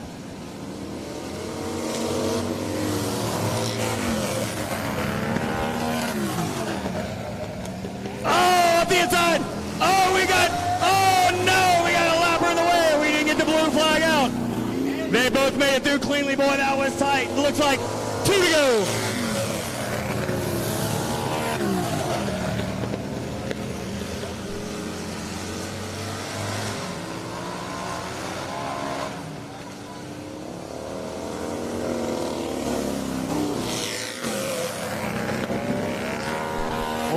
flag is out. Oh, they're going to get Ron Woods going for it. Oh, they get a little contact down the back straightaway. No harm, no foul. Georgie Price. Oh, here we go. Ron Wood tucks the front, saves it. Georgie Price with the win. Oh, man. Woo! Harley Davidson's 1-2. Ron Wood, he threw everything but the kitchen sink at it. He tucked the front. He might have ground the cases out going in 3 and 4. I don't know, but he gave it every last bit. Up next, Mad Dogs. Squealing the tire on these big hooligans. What a race. Hey, Mad Dog. Huh? Mad Dog. Hooligans never disappoint, and that's exactly why. What a race that was between the 64 of Georgie Price and the 88 of Ron Wood. Man, those guys were going after it in that hooligan main event, and that's what we expected to see, and that's exactly what we got right there. Hooligans never fail, they never disappoint, and those guys go hard. But out on the track now, our Mad Dog class, these are 150cc air-cooled machines, 150cc and or up to 150cc air-cooled machines, should I say, as Burris takes the inside starting position, followed by the 21 of Woods.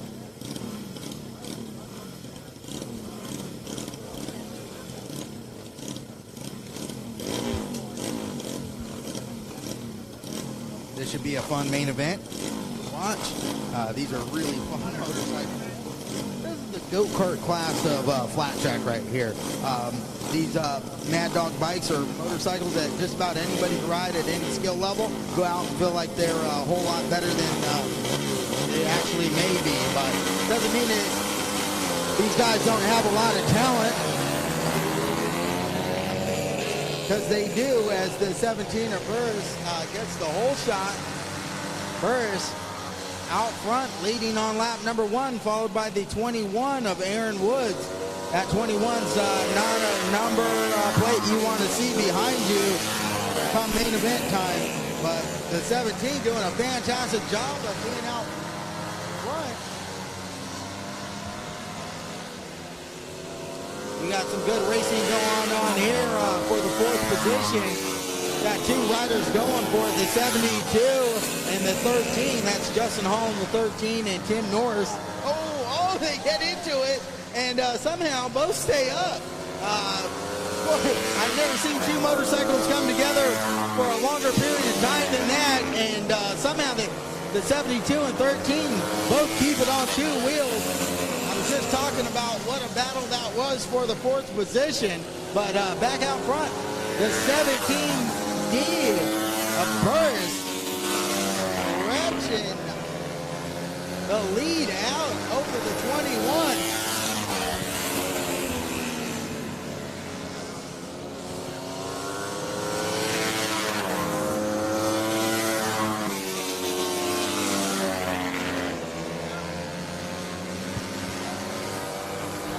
Halfway flags out.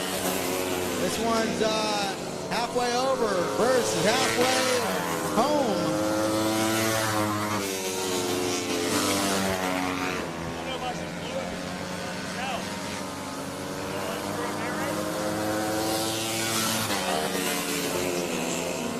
Burris, your leader, followed by the 21 of Woods.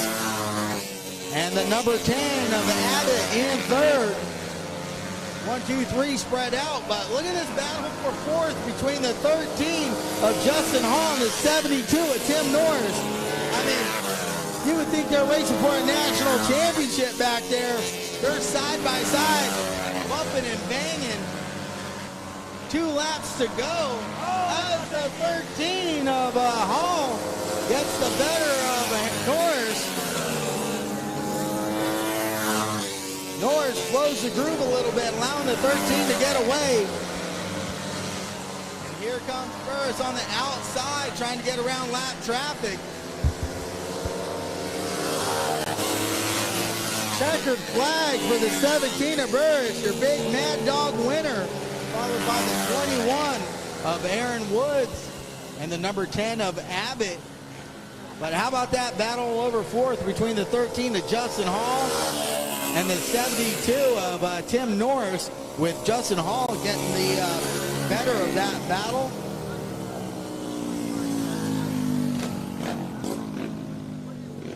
Like I said, it looked like they were racing for a national championship back there in fourth.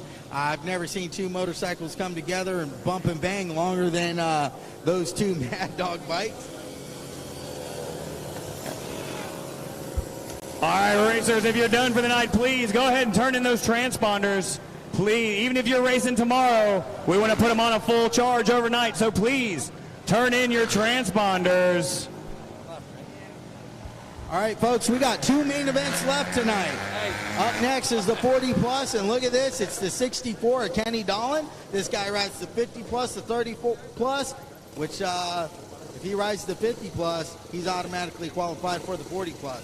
Winsett has a little thumb issue. Looks like he's going to need some stitches on that, so he's going to be a scratch from this main event. As the 64 of Dolan lines up next to the 96A and the 27C of Boyle. Greg Boyle on the 27C. On the outside is the 25A. Tom Boscher, and the number 8 of David Lotz. On the back row, the 383 of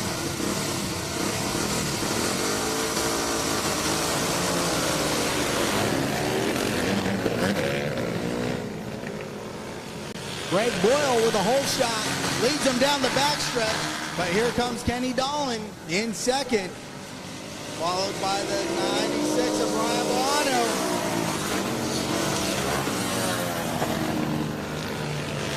Boyle, Dolan, Milano, 1, 2, 3. Tennessee, New York, Pennsylvania is the running order in this 40 plus class. It's Dolan. Looks for a way around the 27, tries the high-low move. Can he make it work going into 3? No. Boyle shuts the door on 64 of Dolan. Dolan says, I'm going to try that move again as he tries to square up the 27. Doesn't get as good of a run this time. Boyle out front with the 64 all over the rear tire of the 27. Ken Dolan on the 64 find a way past the 27 of Boyle. Halfway flags out, halfway home.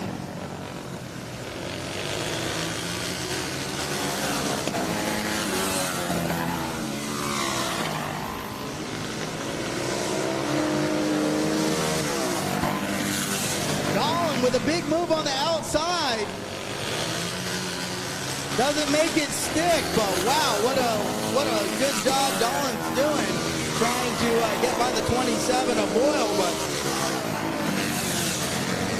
Boyle maybe even doing a better job than Dolan. Holds him off, and here comes Dolan on the inside down the back straightaway. Still doesn't find a way past. As we close in on lap traffic, the blue flag is out. Boyle and Dolan get by clean, and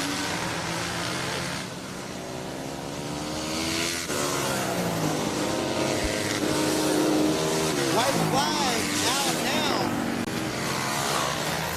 It's now or never for Kenny Dolan.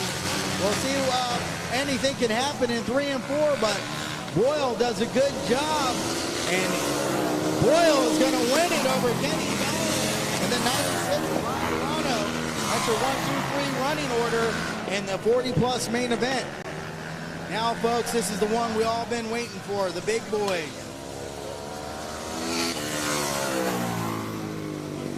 Open Pro main event coming to the line next. This is the one we all want to see.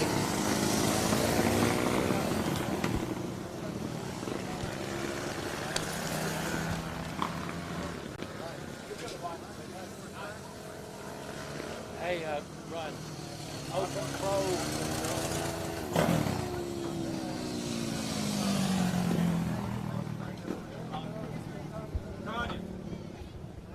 Attention in the pits, if you are done racing, bring your transponder up to the scoring tower.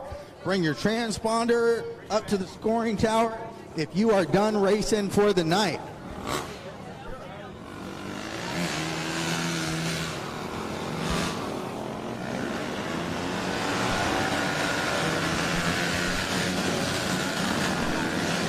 Open Pro main event coming out onto the track now.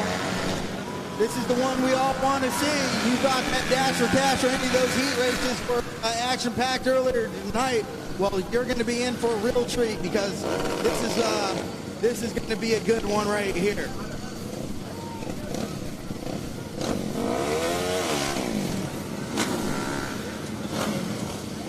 #13, Morgan Mishler. We have any Morgan Mishler fans in the house tonight? This guy's been on fire. He's won both of his heat races. He won the first main event tonight. He won the Dash for Cash. And now he's on the pole for this final main event. He's lined up next to the 21, the factory Yamaha rider, Trevor Bruner. Lined up in the 3rd spot, the 18, Max Will, out of Australia. And then the 8 of Trent Lowe. The 22, Jonathan Conaby, and the 29, and Nick Henderson.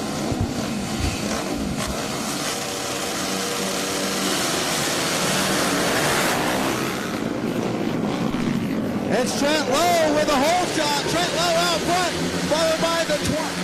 No, it's Dan Bromley in second. Bromley in second. A lot of bumping and banging in the back. Whoa, Sadoff and Raggio get together. They stay up on 2 wheels somehow, but Trent Lowe's out front. It's the Turner Racing Hondas in 1 and 3 positions right now.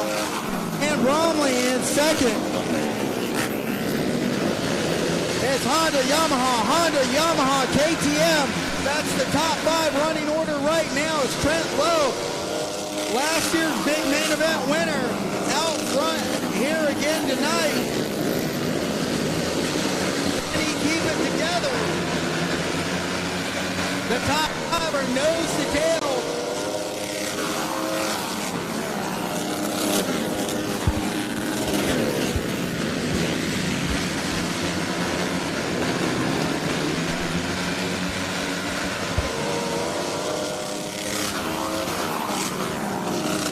Trent Lowe out front, starting to put a little distance between himself and the 21, the second place rider, Dan Bromley on the 29. It's the 21 that's in 4th behind the 13 of Mishler.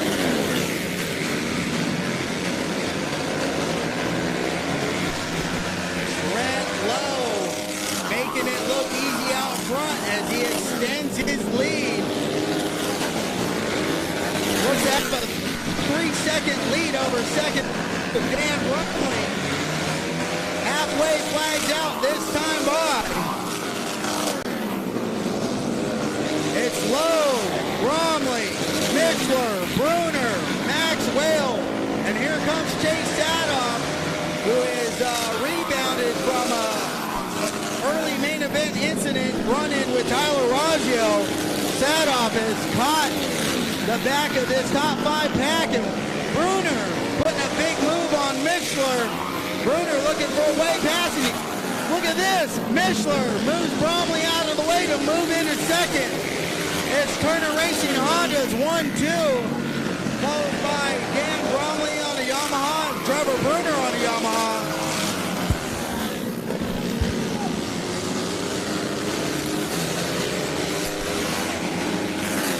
Trent Lowe out front, pulling away from the field. With Morgan Mishler in second. Now that he's by Bromley, Mishler looks to be putting some distance between himself and the 3rd place rider, Bruner.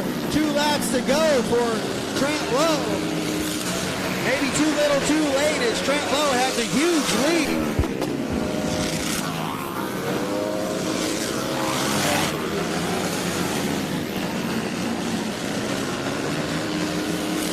Trent Lowe, turn 4 for the final time, gets a little look over his shoulder, puts it up on the rear wheel. Trent Lowe, Morgan Mishler, Trevor Bruner. Bromley, Chase Sadoff, Max Wills, Conaby, Tyler Raggio, Aiden Brown, and Cameron Smith. Your running order in tonight's Open Pro main event.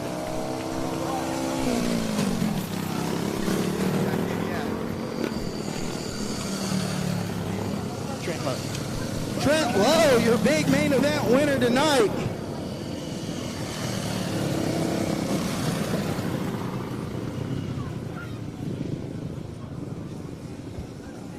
Let's put your hands together for the number 48 on the Turner Racing Honda, Trent Lowe, your big winner here tonight.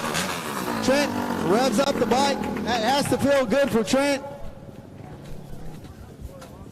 As he makes his way back to the pit, these guys got to regroup. They're going to do it all. Racers, don't forget those transponders, please. I think that was Robbie Bobby interrupting on the mic there. He's probably wanting to put a word out to all the riders in the pit. If you could return your transponder to the scoring tower now, that would be great.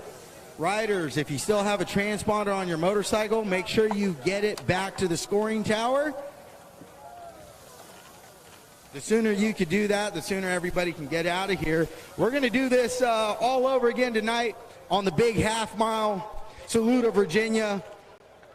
One of the best half miles in the country. It's going to be super fast, high banked clay half mile racing.